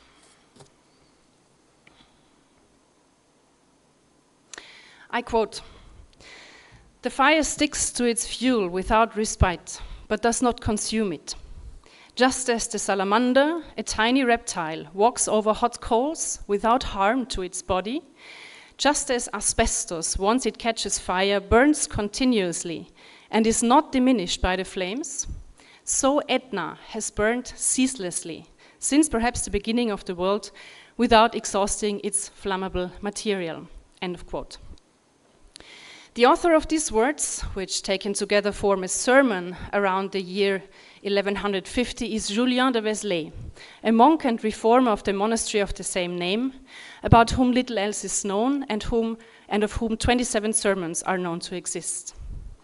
The 21st sermon deals with the death and life before death with remarkable clarity emphasizing the values of this world, as well as questions regarding the nature of the interval between individual death and the end of the world, that is, the Last Judgment. To talk about the fires of Gehenna, he uses an image familiar to his audience, in accordance with the scholastic structure of a sermon. That Mount Etna is in fact the point of contact between the living and the dead. Julien thus refers to a narrative in distant France that could compete with the even more widespread Irish purgatory of Patrick. On the one hand, because both geographically locate purgatory as point of contact between this world and the next, and on the other hand, because both are signs of the vivid eschatological narratives and debates for which the 12th century has become famous. But before that, we get to these notes on 12th century eschatology, let me first take a brief detour, and it's really a detour from our topic, and a detour indeed in this, because you will soon see what I mean. I will first take you to the year 1214 to Cyprus, which was under Latin rule. There, a typicon, a regula of an Orthodox Holy Cross monastery that still exists today, was written by its founder, Neophytos, who was about 80 years old at the time of the writing of this typicon and was looking back on its foundation. The Byzantine monastery had begun as a small hermitage in a cave and eventually flourished as a koinopitic community of up to 18 monks following an initiative by the Bishop of Paphos. With the conquest of Cyprus by Richard the Lionheart in 1191, it gained considerable land and also members. A pilgrim's report from 1735 indicates that the monastery had lost all its records and with them the memory of its founder, which could only be restored or re-established in 1756 with the translatio of his relics from the original hermitage, and in 1779 with the publishing of the Typicon in Venice. In this Typicon, one reads, among other things, I quote, far from the hermitage, we laboriously built a big gate, having seats and recumbent benches, affording an adequate resting place. But having ascertained that a certain mischief and pollution had taken place therein, I said, I quote, hateful repose, cause of hell, end quote, and requested the brothers to demolish it to its foundations and to rebuild another gate at some distance from it further up, constructing neither a broad roof nor seats in it, which stands to this day with the help of God free from any mischief, end quote. What we learn from this initially is that the place provided by the monastery was a popular one. People enjoyed spending time there, but that this also led to pollution and mischief, the nature of which the source is not specifying, which was not in the spirit of the founder or the holy place. Without further ado, the place was redesigned to be less inviting, more ascetic, and less a place of leisure. And just like that, the sanctity of the place was restored by simply banishing the unholy, let's say, from it. But of course, the absence of people, noise, and activity does not mean that they did not exist. Let us return to Sicily and to the Cappella Palatina in the context of eschatological notes. Here too, there is an absence that has provoked discussion in research, but I think perhaps less than one might expect. The combination and interaction of Muslim and Christian stylistic elements in the magnificent building are well known and the subject of ongoing research. The court's preference for prestigious, renowned craftsmanship, which did not necessarily have to be local expertise, is widely known and serves to explore the far-reaching networks of the Norman Empire. Attempts at interpretation along the lines of a theology of religions, such as those recently undertaken by an author named Martin Fuß in 2021, are new attempts to understanding the religious and stylistic diversity of this magnificent sacred building. A term that might easily add to what we discussed yesterday about syncretism and polyphonia. I would like to draw attention to a motive and its implications that were largely absent in the Cappella itself, but were very much present in the intellectual debate in southern Italy. that is, questions of eschatology, the end, or rather the completion of the world and humankind, the so-called last things, and the intermediate state between the individual death and death of a person, and of last judgment at the end of time, conceived as universal, for which Julian Sermo, quoted at the beginning, was one of many examples that could be mentioned. A distinctive feature of the decoration of the Palatin chapel is that that it draws on Byzantine models, but at the same time deviates from them in important aspects. In the Byzantine tradition, the most important events in the life of Christ the Savior are associated with the feast days of the liturgical calendar on which these occasions are commemorated. A special cycle of images was created for them, known as the Dodecaordon, which had become almost canonical since the 11th century. This series of scenes generally included the following episodes. And this is the feast calendar of 2025 in this case. The Annunciation, the Nativity, the presentation of Jesus in the temple, the baptism, the transfiguration, the raising or resurrection of Lazarus, the entry into Jerusalem, the crucifixion, Christ's descent into hell or anastasis, the ascension, Pentecost, and last the Dormition of the Virgin Mary. The fact that the central scenes of the Passio are missing from the Palatina, that is, from the washing of the feet to the crucifixion, burial, and resurrection of Jesus Christ, as well as the Dormition of the Mother of God, has been noted in research, particularly by Otto Demus, also Ernst Kitzinger and William Tronzo. But they agree that these scenes probably had to give way to other scenes that were quite unusual in Byzantine traditions. One reference in the Palatina that is related to eschatology and the prospect of eternal life with God is the depiction of the resurrection or raising of Lazarus. Although this belongs to the cycle of the 12 scenes in the early tradition of the Dodecaordon, it focuses more on the miracles and acts of salvation performed by Jesus. However, it would be problematic to consider the Dodecaordo as the sole criteria for Byzantine sacred space, just as it is hardly possible to define the Christian aspect of a sacred building within very, very narrow limits. One needs only, and allow me to take a broader geographical perspective in this case, one needs only look at other 12th century sacred spaces, although in different contexts. Now, for example, as St. John's Church in Austria, in Pyrg in Styria, which features the famous battle between cats and mice, surrounded by scenes from the Old and the New Testaments, and with inscriptions in partly Arabic letters.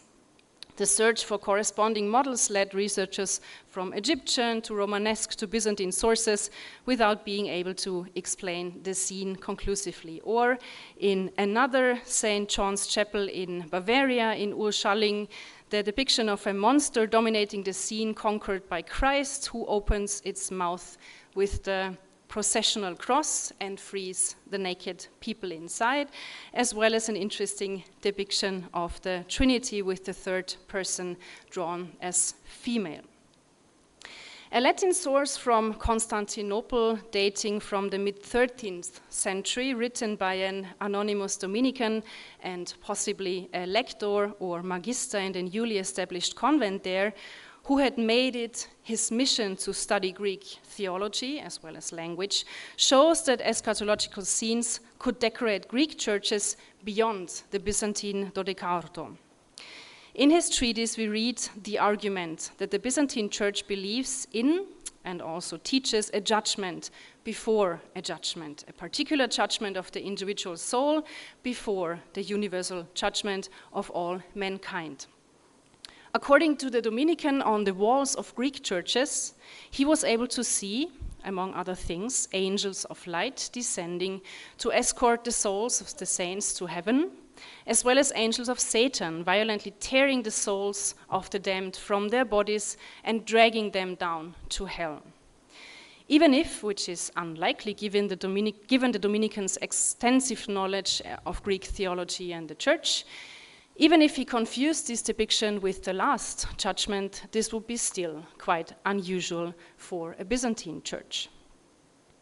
Which was the eschatological world of the 12th century in which Sicily had some unique features to offer. For people in the Middle Ages, there was no doubt that history followed a purposeful path, guided by God according to an orderly plan, in which God reveals himself. History was understood as a locus of God. The Neoplatonic thinking of the Middle Ages imagined such an order as a hierarchy. History does not proceed continuously, but in phases and periods, each of which brought it a step closer to its end. Key phrases such as thinking history from the end, or also history of the last generations, which are once again the focus of attention today, were, one could say, commonplace in the Middle Ages. Schemes of periodization were therefore important, some of which only took into account the inner worldly or inner historical course of events, while others went a step further and included eternity, timelessness, or even historylessness. The two most important, because most widely accepted schemes of intra-historical periodizations are first the scheme of the three times, status and tempora. First, of natural law until Moses, then written law from Moses onwards, and of grace since Christ. To illustrate this, let us take the famous Verdun altar, which was commissioned by the monastery of Klosterneuburg in Austria at the end of the 12th century and features these three horizontal levels. Ante legem before Moses, sub lege from Moses onwards, and sub gratia since Christ. The second influential scheme of periodization was Augustine's doctrine of the aetates, ages. In his work, De Genesi contra Manichaeos, Augustine divided the course of history into 6 aetates, with aetas number 6 denoting the time since Christ, and thus the present time as a state of grace. The scheme of the 3 times could be extended into the afterlife as well. Ante peccatum, before the fall, which is life in paradise, post peccatum, after the fall, which is life in the saeculum, and post resurrectionem, after the resurrection, which is the eternal life. This scheme can be found, for example, in Honorius Augustodunensis or within the school of Saint Victor. For the 12th century, I just see that I wrote this in German. Sorry, it should be in English. For the 12th century, 2 main trends became apparent. First, there was an even stronger reliance on these periodization schemes, which mostly came from late antiquity and were almost entirely based on the Bible. Think of these 6 aetates of Augustine, for example. The milestones are key biblical figures or episodes. However, people were no longer content to live in this long age of grace of the 6th aetas, but wanted to determine their own position more precisely in biblical and historical terms. The 6th aetas was therefore defined and periodized in more detail, with the Bible again serving as the starting point. So the so-called symbolists in particular devoted themselves to these schemes and took up the related questions, using the number 7 as a key to interpreting history. For example, Rupert of Deutz, Anselm of Havelberg, Gerhoch of Reichersberg, and Hildegard of Bingen. They understood, for example, the 7 gifts of the Holy Spirit, the 7 seals, the 7 trumpets of the Apocalypse, and even the 4 horses of the Apocalypse as periods of church history, which they filled with specific events distinguished from one another, including above all the emergence and rise of the falsi fratres, the rise of the heresies. This allowed an elaborate system of defenders and aggressors against the church, which at the same time could provide information about the progress of history towards its end or completion. Moreover, this system allowed the historical process to be paralleled with an even deeper understanding of faith, as Anselm of Havelberg illustrates in his Liber de una forma credendi et multiformitate videndi. Vivendi, sorry. He says that belief in the triune God had gradually developed over time in accordance with the capacity of the faithful in such a way that primo quidem bona de inde meliora ad ultimum vero optima proposita sunt, that first the good was taught, then the better, eventually the best, because only then the people could grasp it. In southern Italy, in Calabria, a new eschatological concept emerged in connection with the name of the abbot Joachim of Fiore, which was to have a broad influence over the centuries. Joachim was convinced that a new age was about to dawn, the age of the Holy Spirit, which would replace the reign of the Father until the birth of Christ and the Son until the 13th century. This was linked to a complex calculation of generations, astronomical constellations, ages, and dates, which established an entire discipline in the field of diagrammatics in medieval studies, based on Joachim's Liber Figurarum, for example, the critical edition of which is about to be published now by Marco Rainini, and the Liber Concordantiae, which Alexander Pachowski, having worked on it his entire academic career, has published. Joachim is convinced of imminent major processes of change in the church and the world, in which he already considers himself to be directly involved during his own lifetime, and whose beginnings he helps to shape with the founding of his anachoretic order. Just recently at the colloquium at Notre Dame, there was a discussion about whether the ideas and new beginnings that can be traced back to Joachim and his order and followers were also visible in sacred architecture, in church, in monastery buildings, and with the exception of a few suggestions that were uncertain in their interpretation, the question was answered in the negative by the Joachim experts. The role played by Sicily, sorry for the small Schrift, the role played by Sicily in the 12th century eschatology is to be found more in the context and nurturing ground of various narratives dealing with the afterlife. And here, above all, with the interim state between death and the last judgment, then in theological concepts and interpretations. More than with the epochal schemata and interpretations of history that reached a certain peak in the 12th century, Sicily had more to do with what Jacques Le Goff aptly describes as purgatory's long period of incubation, thereby expressing that purgatory is one of those doctrines of medieval theology that took shape only very slowly. It is interesting to explore that theology itself, that is the teaching at universities, the impact on the councils from Lyon II in 1274 to Ferrara Florence in 1438-39, was very cautious about purgatory, even becoming unexcited about it. The more voices, texts, literary genres, and forms of lived faith, let's say, were involved in discussing what purgatory was in the Latin Church, what to expect or even fear from it.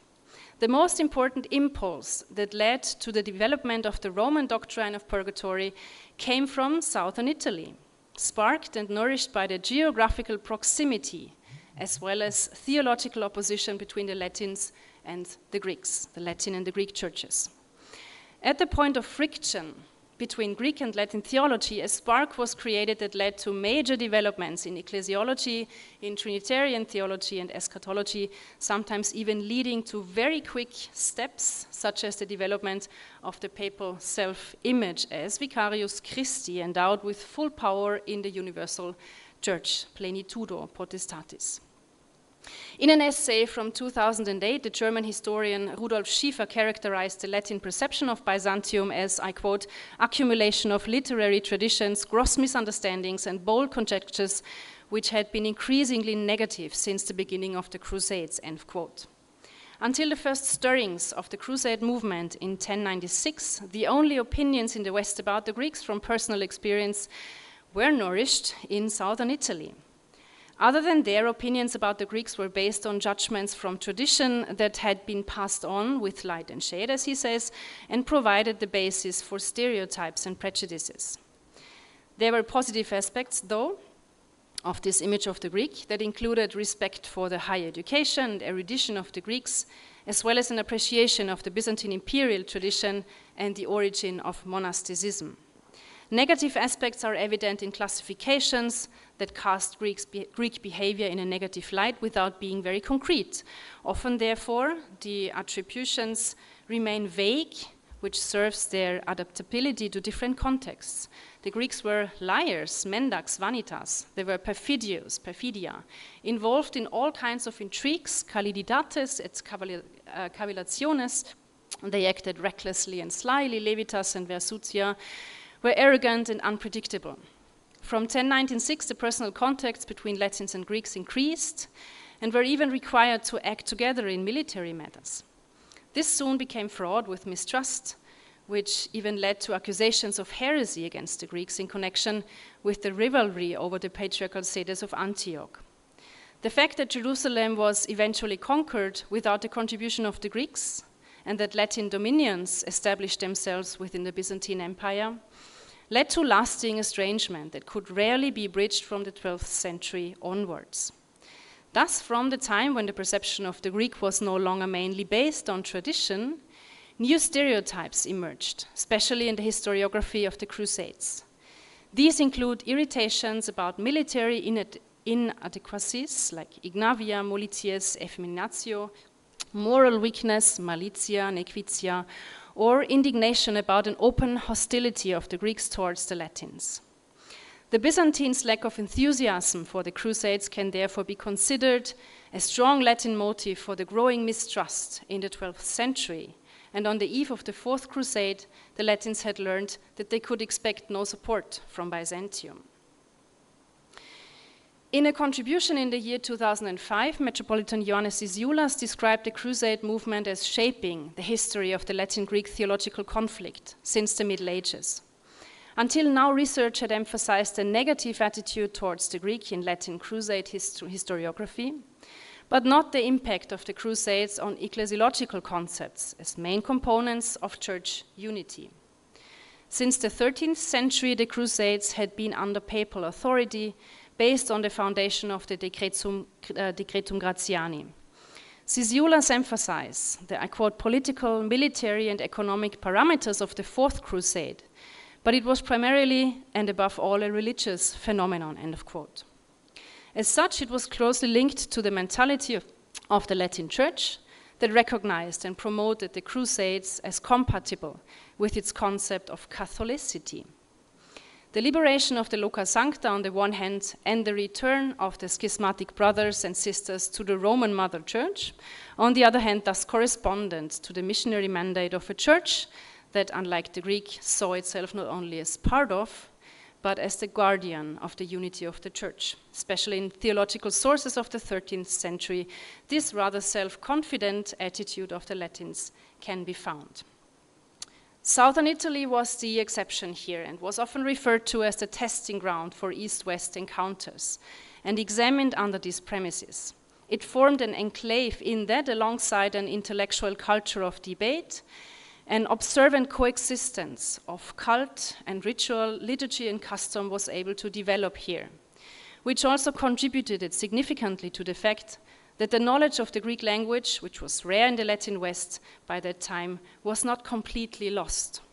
Southern Italy is particularly important for our topic of eschatology, especially for the following theological question, which was intensively debated here. Where should we imagine the souls of the deceased to be who were unable to atone for their sins before their death? What Julian de Wesley simply answered with Mount Etna, and thus does not resolve all questions, for example, the question of the line between purgatory and hell, theology took up on another level. Where are the souls in the interim state? This question was posed by a Franciscan friar to a Greek metropolitan bishop in 1235 in southern Italy near Otranto, prompting a theological dispute with far-reaching consequences concerning questions about the intermediate state of the deceased souls. The course of this dispute has been handed down to us in a report by the Greek, Yorgos Bardanes, who was the metropolitan of Kerkyra and had been staying in Otranto for some time. According to the report, the Franciscan insisted that sinful souls are purified by fire, just as gold is freed from impurities in the heat of the furnace. The fire does not damage or consume the gold itself, because as the Franciscan goes on to explain, the fact that people often fail to atone for their sins before they die requires a process of purification to rescue the deceased from hell and bring them closer to heaven, aided by the prayers and alms of the living. The Greek bishop, however, strongly disagreed. He insisted that only the returning Kyrios would judge on the day of judgment whether a person was worthy of heaven or should be condemned to eternal damnation, far away from any communion, whether with God or people. Nothing had been decided before that, not even in purgatory, which was unknown in the East and which Latin tradition would later characterize as some sort of entry hall and one-way street to paradise. Those who are in purgatory are assured of heaven. To this day, the Greek Church rejects such a particular judgment, as well as the immediate entry into heaven for martyrs or saints, or the immediate descent into the underworld of the damned. Rather, souls wait until their number is complete, and until then they are to be thought of as passive, withdrawn in dark places, which of course echoes famous ancient apocrypha, such as the prominent Ethiopian Book of Enoch or the fourth Book of Ezra. Although Badane's account is the first tangible source that bears witness to this important debate, the biblical and patristic arguments that had already begun to develop show that this controversial topic must have already existed, and that it was taken up and further developed several times in the course of the 13th century, until it was finally discussed, and not only in university lecture halls, but also on the agendas of the so-called Union Council.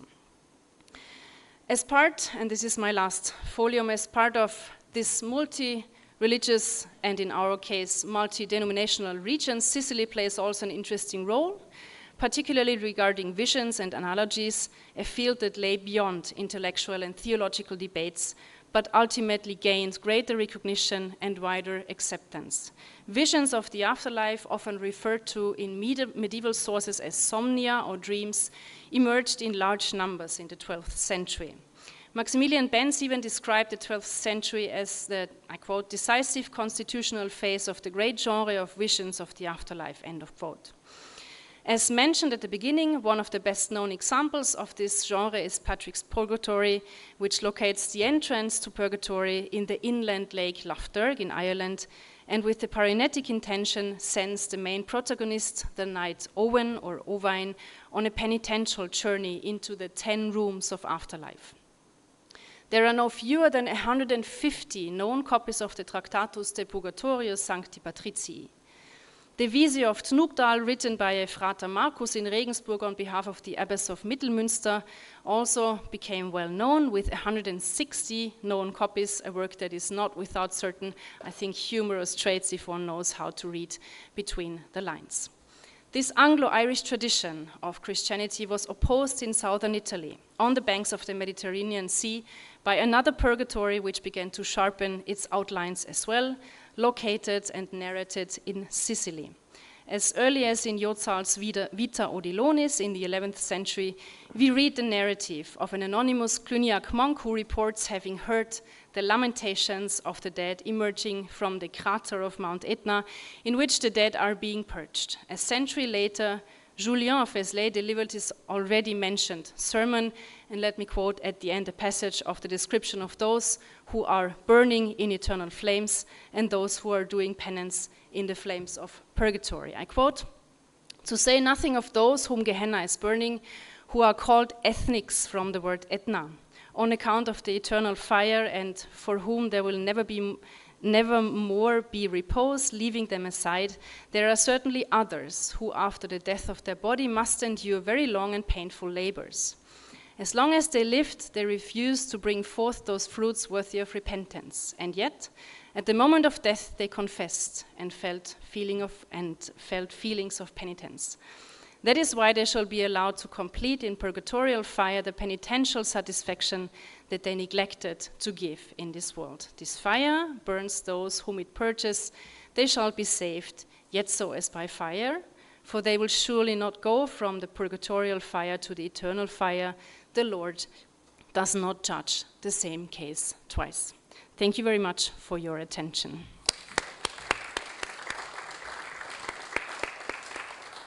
Thank you very much. Really interesting, and we really dwelt into new and interesting topics, also not that spoken about before. So thank you very much. Again, are there any questions or remarks to this presentation?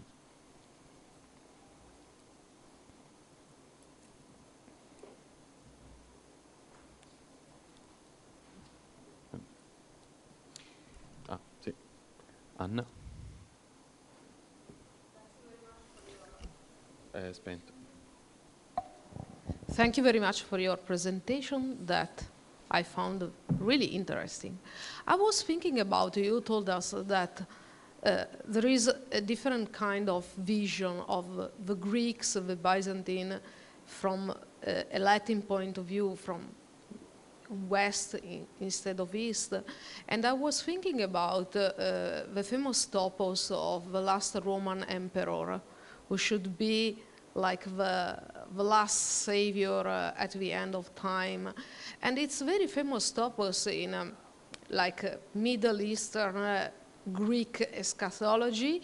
And in some way, he found his way also in the West.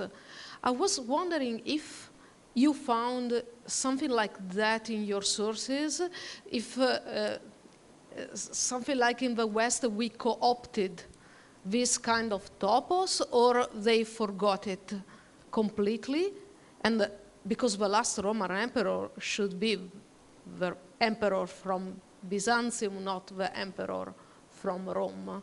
And so there is this discontinuity, I think, between the West empire and the Eastern one. And so I was wondering if you found something in your research about this kind of topos. Thank you. Thank you very much.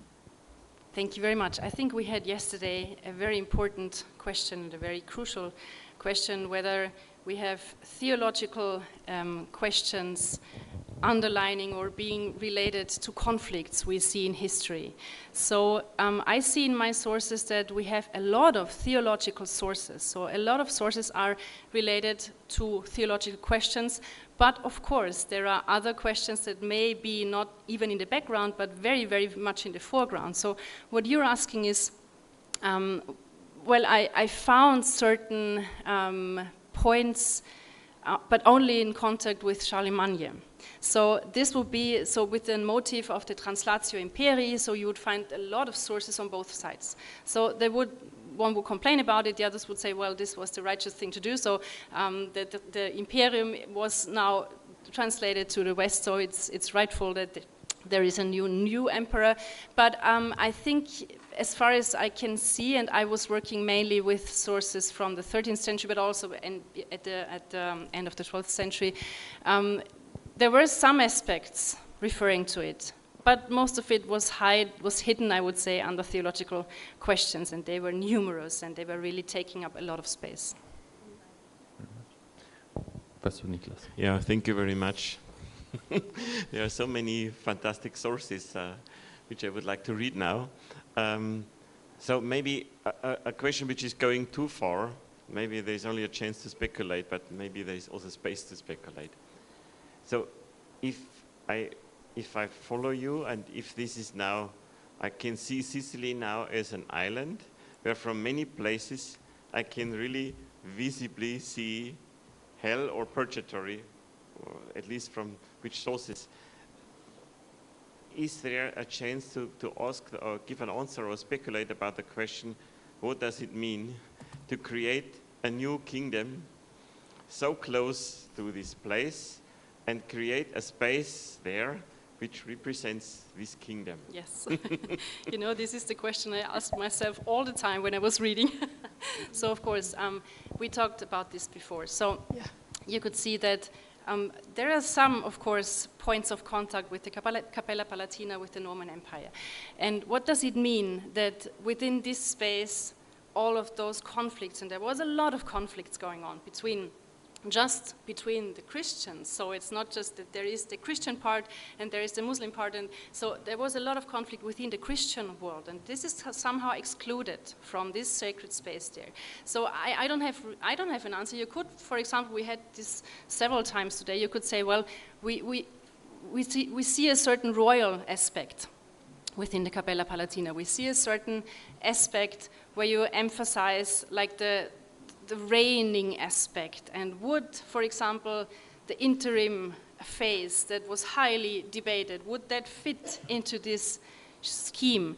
And I was wondering, well, for example, the interim state is not really a common scene to be depicted in Byzantine churches, but for example, yesterday I talked to Alexander Ionitsa, and we were talking about, was there any freedom for Byzantine churches to depict their walls? And apparently there was also, as early as in the 13th century. We know it, for example, we talked about the 16th century of the Moldavian monasteries. They had a lot of freedom to depict scenes from apocryphal, they had scenes, I don't know, the tall houses, for example. They were never canonical teaching of the Orthodox Church, Eastern Orthodox Church, but still they depicted it on one of the most famous monasteries in the Moldavian region. So I don't have an answer, but I can assure you that I tried to find an explanation other than, and this was also my point, other than what Martin Fuß did, because he in 2021, he suggested that this is all a very harmonious space, right? He suggested this is a theology of religion, and there you could find like a respect and like of all these various traditions and churches and religions.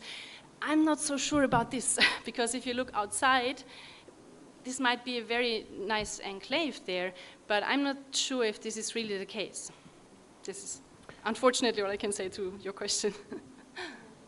Professor Schröter? It's just a short observation, so I don't really have an explanation, but it's just an observation. So it is quite interesting what is presented in the mosaics of a Cappella Palatina, but it is likewise interesting what is not presented. Yeah. And all these stories about martyrdom and death, and also the last judgment, and these things are almost entirely absent. So it is not a problem to depict the biblical scenes and figures with biblical and non-biblical traditions. So we have seen that with Enrico's paper today, with the birth of Jesus, and I think that is true. That's also true for Peter and Paul, and we have heard that also. And I think that applies to several of these presentations of biblical stories and figures. But it is likewise remarkable that some topics, some themes are almost entirely absent, so they are not depicted.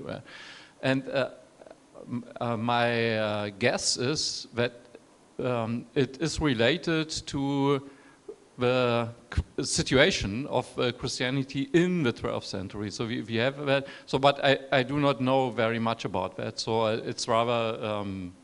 It's just an observation, but I think it must, I assume that it has to do something with the situation that the Normans now took over the rule, the power here from the Arabs. So, and perhaps the depiction of the history of Christianity in these biblical stories and non-biblical stories by these mosaics, not only here, but also in Montreal and also in Cefalù. I think it is related to each other.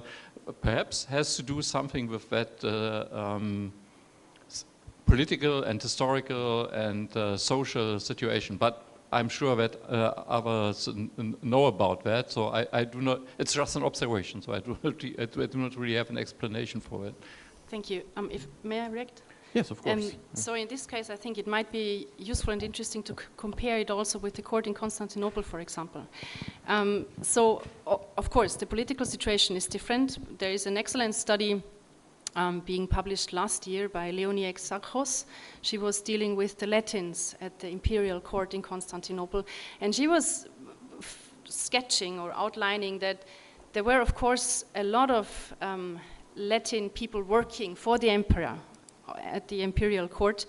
Nevertheless, the controversial themes, the controversial theology, the controversial aspects remained. So the emperors, the Palaiologan time, the emperors, they just wanted to be informed about what is going on. They wanted to be informed about the conflicts, about everything that was going on between also the Christian denominations, we would say today. And so perhaps this might be, I don't have an answer to that too, but this might be an interesting comparison to say, well, is there anything different? The Normans, you mentioned, like the Arabs, would you say this is like a common folio, for example, or common, it's not an enemy, but did they do something different because of the Arabs, or would it be interesting to compare those two? So this might be a clue to find those kind of things. Yeah. Thank you very much. I think, Emanuela, please. Sì.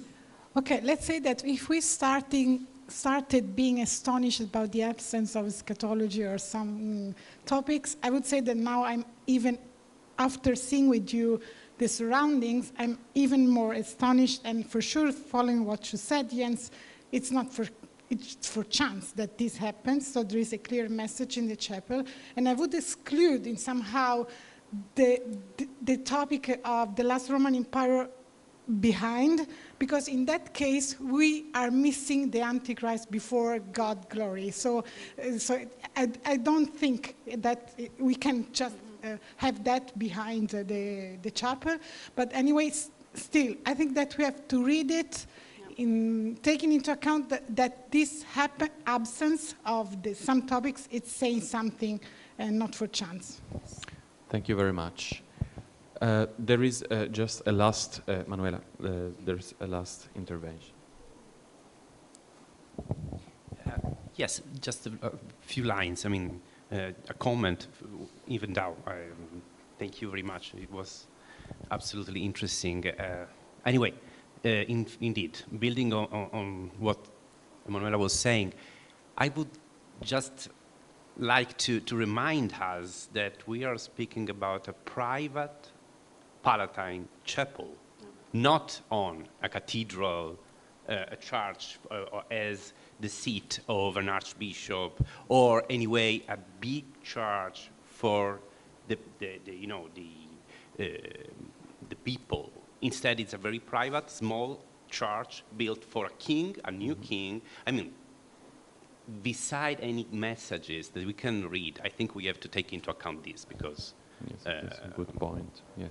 Beside also the royal messages, it's a private, small church. But anyway, I was absolutely interested in this point, because in that moment, especially in the 40s, I was trying to say yesterday also, the conflict between the Greek and the Latin was so present, also in the mind of Roger II, and he was asking to this important person from Hagia Sophia, from Constantinople, to speak about the ecclesiological situation in order to see. So my impression, which is not a positive, could be also a negative point, the point of tolerance, which is an instrumental point for Roger II, a very clever, realpolitik point to avoid any point of conflict. We can remember he was, for instance, not participating to crusades. Mm-hmm. He avoided to conquest. Also, I mean, so I don't know if you want to add a line on this, especially the clash between Latin and Greek, because the debate was in that days, in that years. Thank you. Thank you. I think, yeah, I'll have some comments afterwards, because I think I agree, the situation was very intense.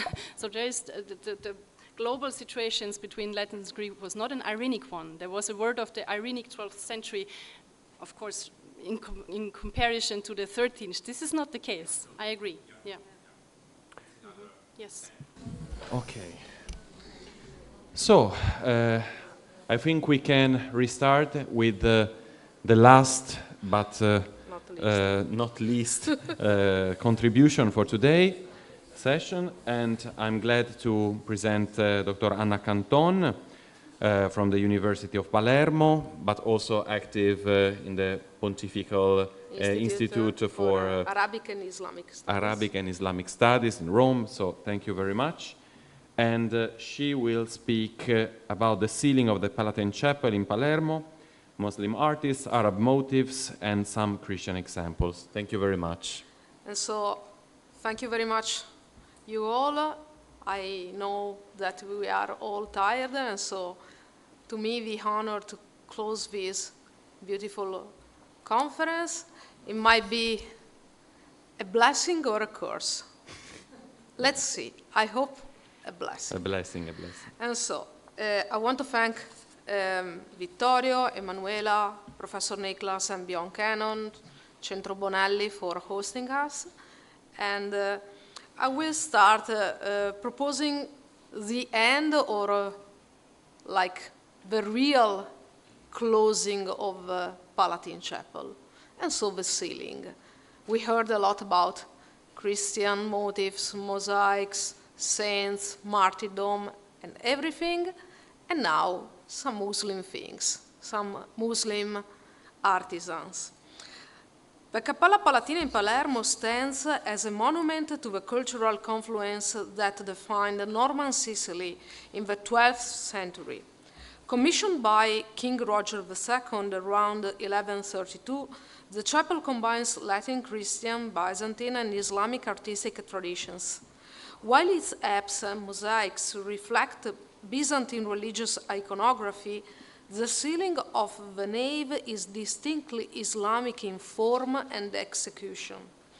Created by Muslim artisans, the ceiling features a wooden mokarnas stalactite structure richly adorned with painted Arab Islamic motifs. I will focus on the ceiling as a central case study in artistic syncretism, exploring how Muslim technique and motifs were appropriated and contextualized within a Christian sacred space. Following the Norman conquest of Sicily in 1091, the island became a melting pot of Latin Christians, Greek-speaking Byzantines, Jews, and Muslims. Rather than raising the Islamic culture that had flourished under early Arab rulers, the Normans harnessed it, especially in the arts and administration. The Islamic domination of the island began in 827, and by 902, with the capture of Taormina, the integrity of Sicily had fallen under Muslim control, which would persist until 1072. At least 3 distinct phases of governance can be identified. The first one, during which the island functioned as a vassal state of the Aghlabid Emir of Qayrawan, the second under the authority of the Fatimid Caliphate, and the third and final phase under the rule of the Kalbids, a Shia Ismaili dynasty that established a Sicilian emirate dependent of the Fatimids.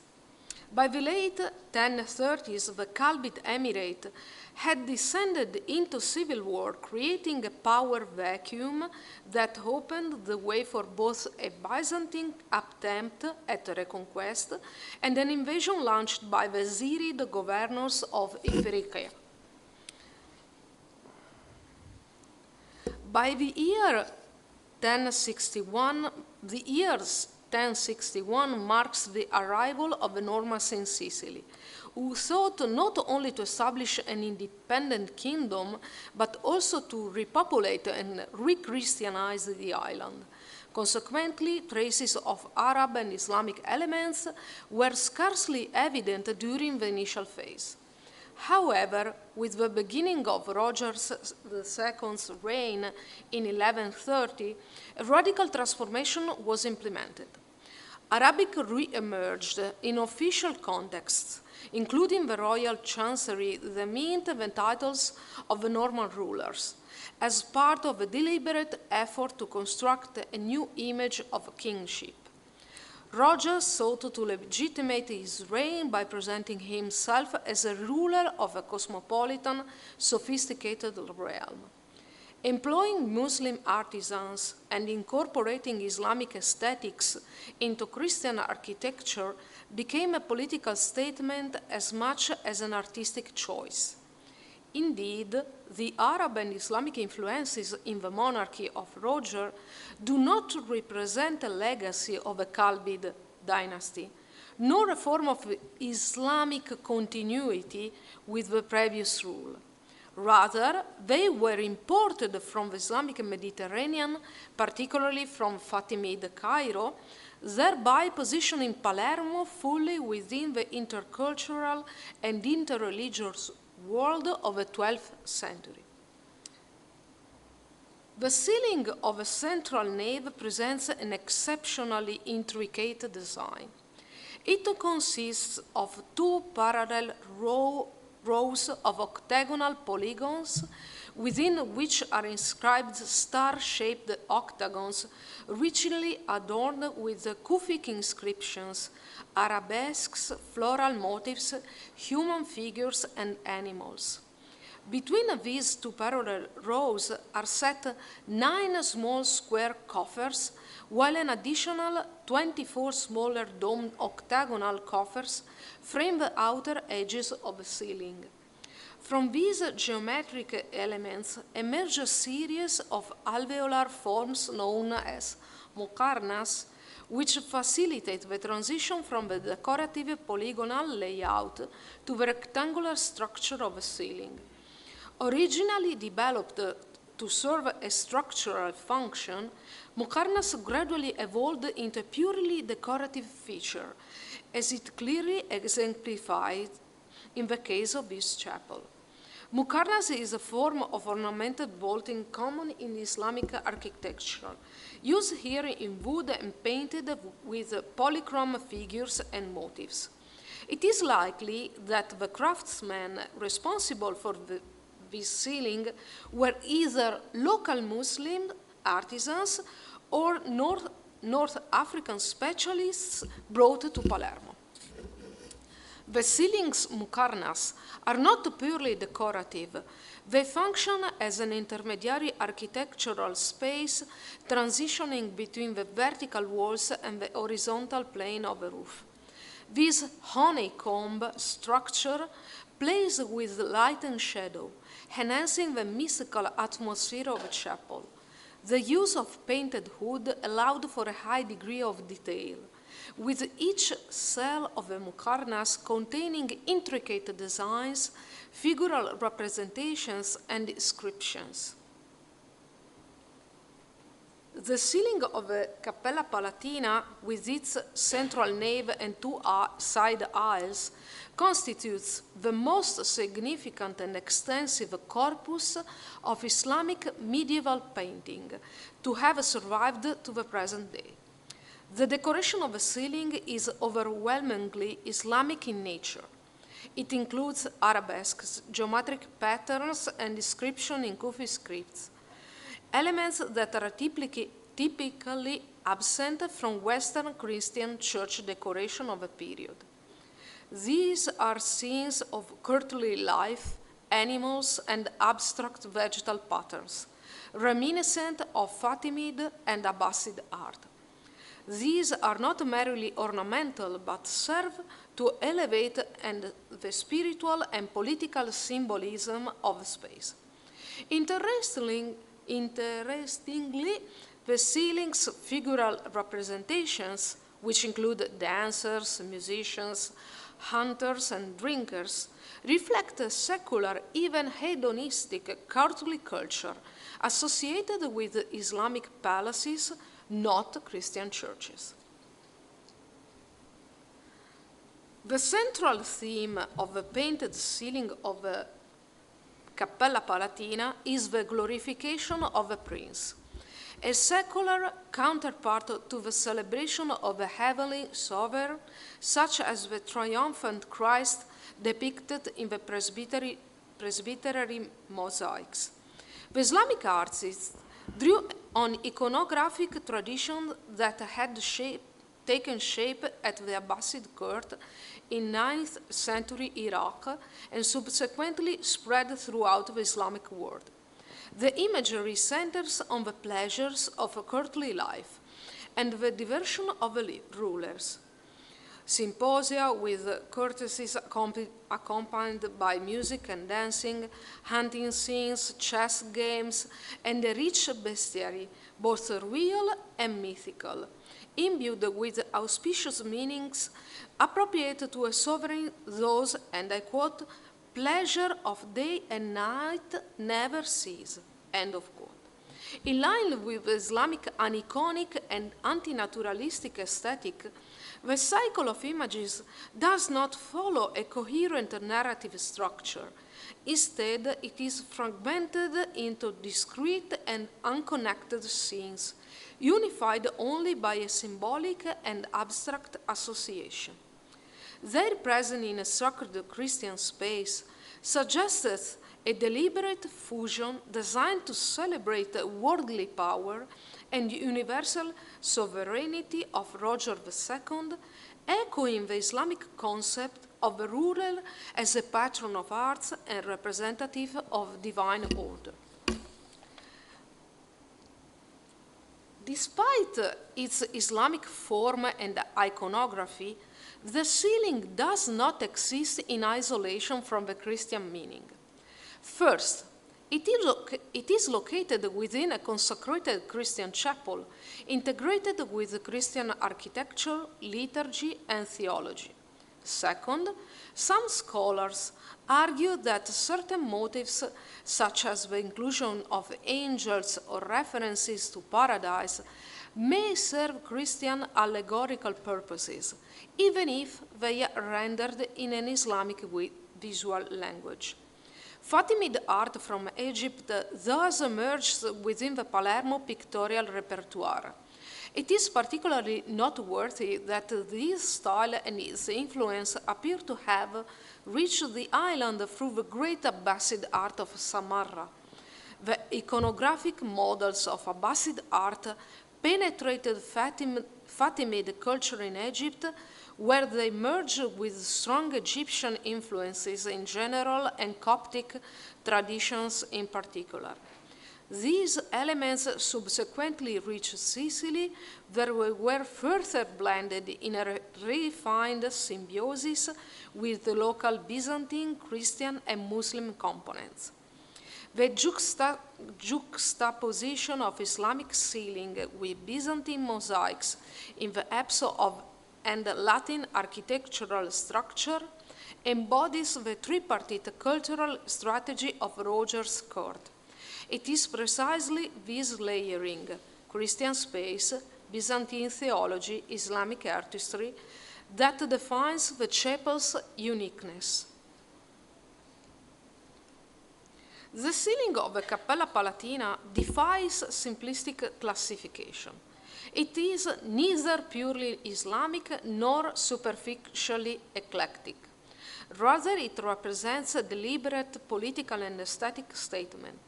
A Christian king commissioning Islamic artisans to decorate a Christian chapel using Arab visual language. In doing so, Roger aligned himself with both the Christian and Islamic traditions of kingship and patronage, projecting an image of authority that transcended religious and ethnic boundaries. These are two significant aspects in which the paintings of Cappella Palatina diverge from the traditional Islamic royal iconographic program, such as that exemplified by the decorative panels of the Fatimid Western Palace in Cairo. Firstly, both individual panels and groups of panels refers to palace architecture and evoke scene of courtly life. The second distinguishing feature of the ceiling paintings, in contrast with the conventional Islamic royal program, is the influence of Christian models on approximately a dozen figures, some of which appear more than once. It is nevertheless noteworthy that these images, though inspired by Christian iconographic models, do not bear explicit religious symbols. A careful exegetical approach is required to discern the theological underpinnings of these representations, which in themselves do not immediately disclose such meanings. An illustrative case is the group of scenes portraying 4 mounted dragon slayers. These representations omit explicitly Christian markers, and in one instance are adapted into a form that departs notably from the established Christian model. Why then employ Christian models that have been emptied of their religious significance? The first reason appears to be a practical, artistic one. Christian prototypes, such as the Samaritan woman at the well, prove useful in constructing scenes that evoke aspects of courtly life within the royal palace, such as 2 servants at a well. A second possible explanation lies in the direct involvement of a patron, who may have deliberately commissioned the inclusion of symbolically neutral Christian imagery in the ceiling decoration to establish thematic correspondences with the adjacent mosaic cycle. The painted ceiling of the Cappella Palatina in Palermo represents an extraordinary example of artistic and cultural synthesis. Among the most compelling manifestations of this syncretism are the images of the mounted dragon slayers, motifs that stand in stark contrast to conventional Islamic decorative and narrative paradigms.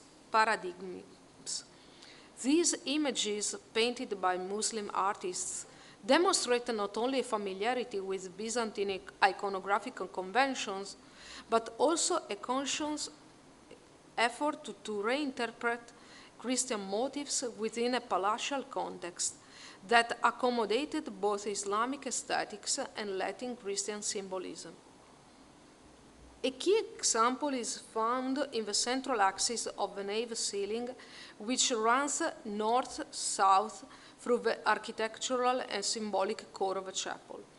Beneath a pair of enthroned rulers with attendants, a large landscape panel depicts a mounted warrior slaying a dragon, a clear parallel to the Daniel in the Lion's Den panel on the opposite north side. This image appears to be directly inspired by Byzantine icons of Saint Theodore, a 1st century Greek military saint, widely represented as a mounted dragon slayer from the 5th century onward. I think it's not worthy. Yeah, this one. You have Saint George and Saint Theodore.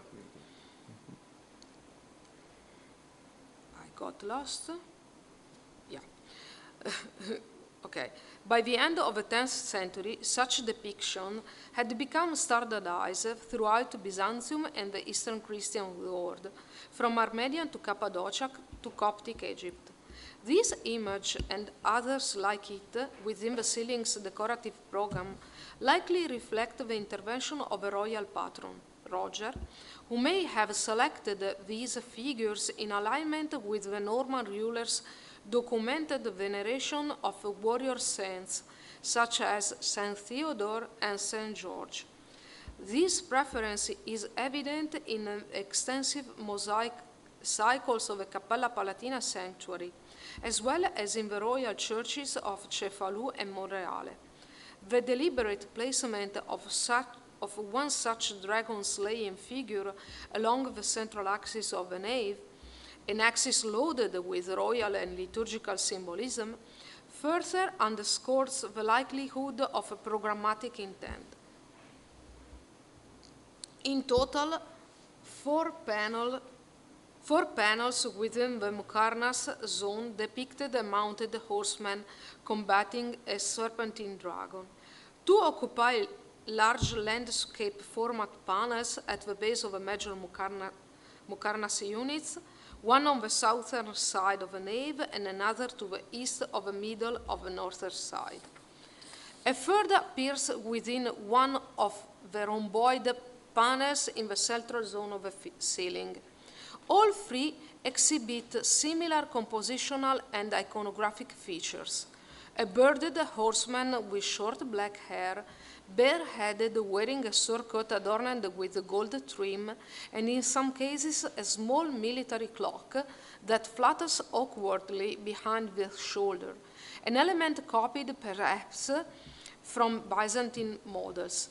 In each case, the rider pushes a long spear into the neck of a dragon whose cold serpentine body fills the lower part of the panel. The dragons themselves were standardized features: fox-like heads with pointed ears, spotted muzzles, and scaly bodies with striped bellies, motifs drawn from the painter's virtual repertoire. Despite minor variations in the rider's dress and posture, these three panels adhere closely to the Byzantine iconographic type associated with St. Theodore. Their placement in a Christian royal chapel, combined with their faithful replication of a Greek visual formula, albeit with some confusion regarding a specific elements such as armor or cloaks, suggests that the artists work from pre-existing models, likely provided by the royal court. Yet significantly, these images include no overtly Christian identifiers, no inscriptions, no crosses, and no attributes that would clearly mark the figure of St. Theodore or St. George. In contrast, the first image, commonly and this is the first one, commonly referred to as the marvelous combat between horseman and dragon, occupies a large square panel in the Mokarnas zone to the right of the throne platform at the western end of the nave. This image diverges sharply from the compositional conventions of the other three. The youthful beardless rider wears a tall conical cap, possibly a stylized kalansuwa with a gold band suggesting an inscription. His surcoat opens to reveal a robe beneath, and he turns in his saddle to block the attack of the dragon that coils around his horse's hindquarters. Rather than the distant, elevated stance typical of victorious saint in Byzantine icons, this composition places rider and dragon on the same visual plane, locked in immediate and violent struggle. The dragon bites at the rider's shield, and the rider draws a sword in preparation for a decisive blow. Unlike the three earlier panels, where the triumph of good over evil is symbolically assured, the marvelous combat represents a moment of suspended narrative tension. The outcome is uncertain, and the viewer is drawn into the drama of the encounter. In this way, the image aligns less with the symbolic clarity of Byzantine iconography and more with the visual and literary tradition of ajaib, the marvels and wonders that populate Islamic princely cycles and reflect a taste for the fantastic and extraordinary. That the rider in the marvelous combat is not immediately recognizable as a Christian saint further suggests that the image was appropriated for its narrative and aesthetic qualities rather than its doctrinal content. The Muslim painter may have interpreted the figure's pointed helmet as a kalansuwa, an elite Islamic headgear associated with courtly and martial status. Intriguingly, some type of headgear was worn by the Abbasid Caliph Harun al-Rashid in battle against Byzantium, inscribed with the titles Ghazi Hajj, warrior of the faith, pilgrim, Such associations, while perhaps unknown to the painter, resonate with the broader Islamic visual culture of the heroic warrior, thus further integrating the image into the Islamic component of the chapel's aesthetic. In conclusion, the presence of mounted dragon slayers on the ceiling of the Cappella Palatina testifies to a complex process of artistic transmission and reinterpretation. Whether or not the painter recognized the figure as Saint George or Saint Theodore, the scene was clearly selected to communicate themes of heroism, martial virtue, and wonder, universal ideas in both Christian and Islamic visual traditions. The ceiling of the Cappella Palatina is a luminous example of a cultural hybridity in medieval art, crafted by Muslim artisans employing Arab motifs within a Christian sacred space. It stands as a monument to the political and aesthetic ambitions of Roger II's court. It is a visual declaration of a multicultural kingdom, where art was a tool of power, negotiation, and spiritual grandeur. Far from being an anomaly, the ceiling invites a revaluation of assumed boundaries between Islamic and Christian art in medieval world. Thank you.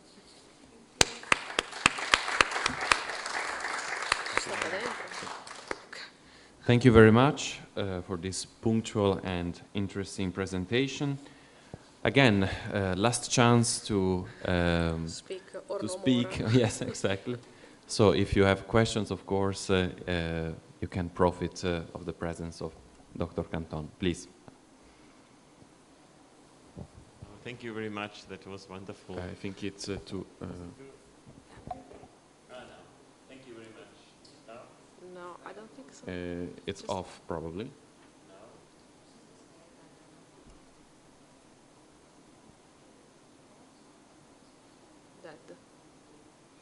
Il volume è giusto? Okay. Try. Okay. Thank you very much for the third time now. This was wonderful. I have a few questions now, but I would like to maybe, is there a chance to say a few words about the inscriptions? In how far do they fit also into your ideas? So you see that, maybe you see that there is something like an inscription, maybe you cannot read it, or only a few people can read it, and so on. What is going on there? Yeah, there are few, not few, there are inscriptions in Kufic. It's like a type of script in Arabic alphabet. And Professor Jones wrote a lot about it. And sometimes it's like guessing what, because it's almost impossible to understand what is written, and sometimes it's easily find a way to understand them. Most of them, some are quotes from the Quran, but not like copy-paste. And so it's not like a Quran, it's like you have a scent of the Quran. And some of them instead are like a lauda to the king, like a way of repeat some, how to say, like a way to project the king into a new realm between, like a vicar of God in this world, like a Khalifa, no? Mm-hmm. The Khalifa is a vicar of God in the earth, and is just like an administrator. Is not like the owner of the land, because the owner is only God, the creator. And so is a way of identifying a Christian king, because Roger wasn't a Muslim. is identifying a Christian king as a Khalifa. Yeah, it's a lot of light. Yeah, yes. Identifying him as a Khalifa and glorifying him, giving him as suggesting that he will be a good administrator for the land in which he is now has power. And so it's very interesting because we might think that like in the mosques or in other like Muslim palaces in Iraq or in the Fatimid Egypt, you might find like a lot of long Quranic quotation. No, in this case we don't have. It seems to me, preparing this paper, my idea is that they are tried to, and I think they did it on purpose. They are trying to emptied everything, emptied like the script, and so yeah, some Quranic but not too Quranic, some like glorifying but not too glorifying, some figures like yeah, it might seem San George or San Theodore, but it's not a real saint. It's not like prepared or presented in a Christian way, and so can be both accepted from a Christian point of view and a Muslim point of view. And so if you just pass me the word, de-Christianize the figure or the script, you can use it in a natural way, both from an Islamic point of view and a Christian point of view. And I think they did it on purpose. And look, as Professor said, this is a private place and not full of Muslims at that time. And so I don't think they have Muslims attending church or masses. So it's only for the patron, yeah.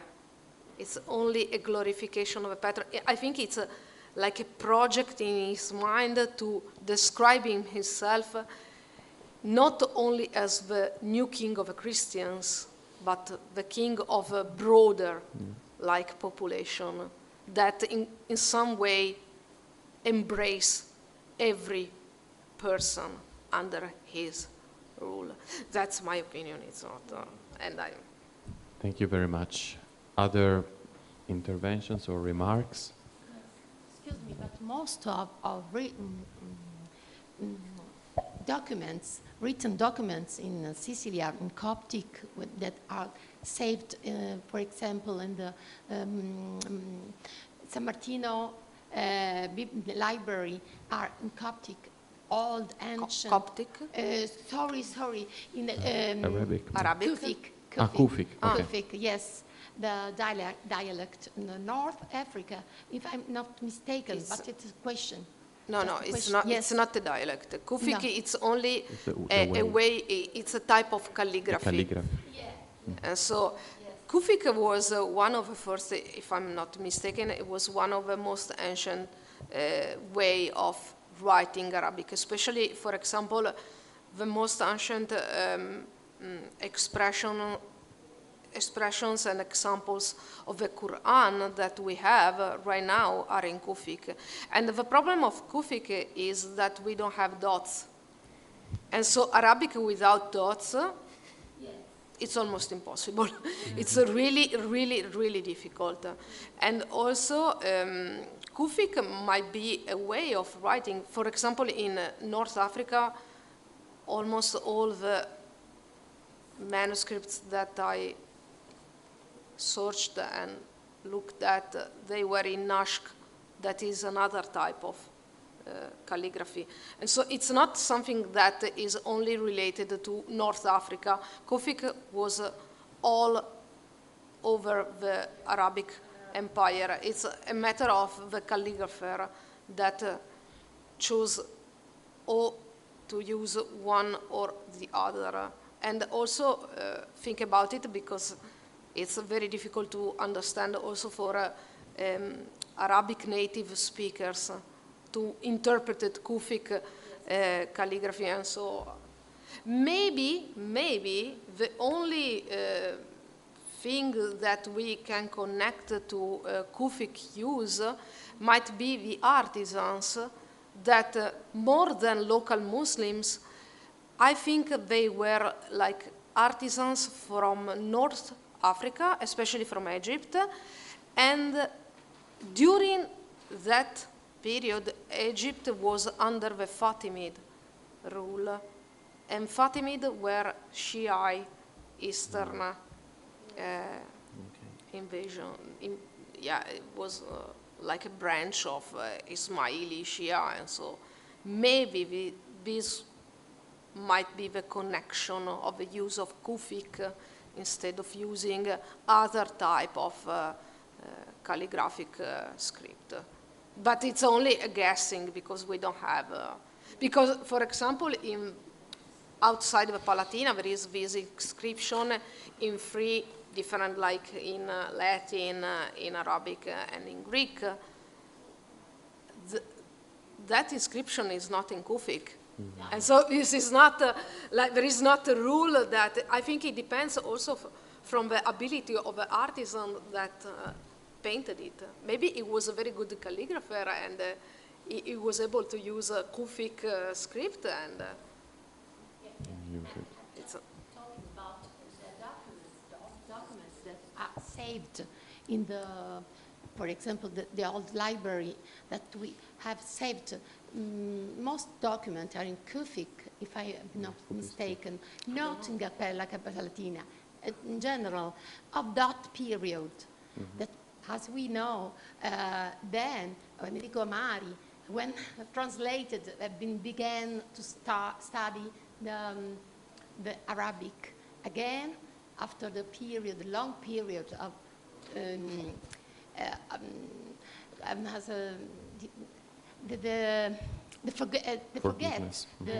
the language was not studied. So he pulled out all these documents, and if I'm not mistaken, most of them were in Kufic.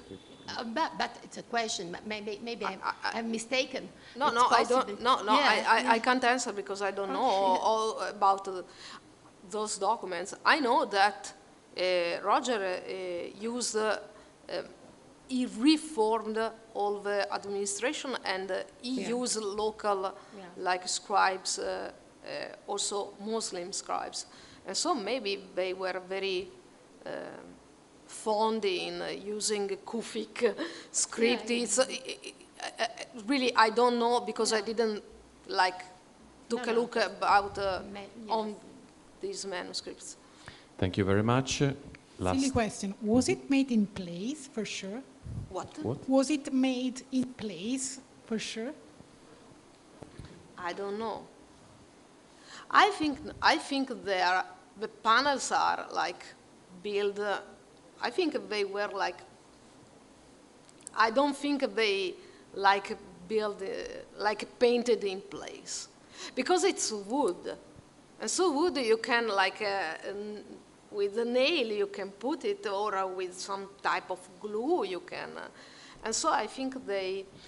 But in my opinion, maybe it wasn't painted there, but in my opinion, there was a design, like a pattern. Mm-hmm. It wasn't like made by chance. There was, for me, and I think also Professor Jones studied a lot about it, there is a purpose, there is an idea under this construction. It wasn't by chance that you have the king on the throne in the middle and the dragon slayers and the court. It was like a banquet, like a court with the king on the middle, and it's very strange because the juxtaposition of the earth and the heaven, like the Christian chapel with triumph of Christ, and on the other side, like an earthly triumph of a king in his court. And so I don't think it was made directly, but I think they prepared it and then they attached it in some way. Thank you very much again to Dr. Canton for this contribution. So, and we are perfectly on time. I just want to underline this. And to me, the final word, pay attention. We survived till today, so it's important to get safe at home. And let me say that we had the unique opportunity to go together through this fascinating journey and describing and interpreting the cultural variety represented in the Palatin Chapel in Palermo. And so thank you very much for having been with us, so for having accepted to be part of this conference, which for the first time was also guested here at the Museo Pasqualino, the Marionette. And I want to thank also the people who were following us from Zoom and also from Facebook. So thank you very much for your presence. Again, thanks to the organizers, thanks to Gaetano Pennino, Emanuele Valeriani, and all the people involved, Margherita Perez, of course, and all the Czech Bonelli staff. And for those who are not living directly, I remember two appointments, namely this evening, the dinner together. I think we are in the same place, correct me if I'm wrong. So same place, same hour as yesterday, so Il Mirto e la Rosa, 8 o'clock. And for those who are interested, tomorrow morning, so 11:15, so in the vicinity of Metro Station Orléans, to the visit of the Palatin Chapel. So thank you very much again, and have a safe journey back home, and in general, stay safe. Thank you very much.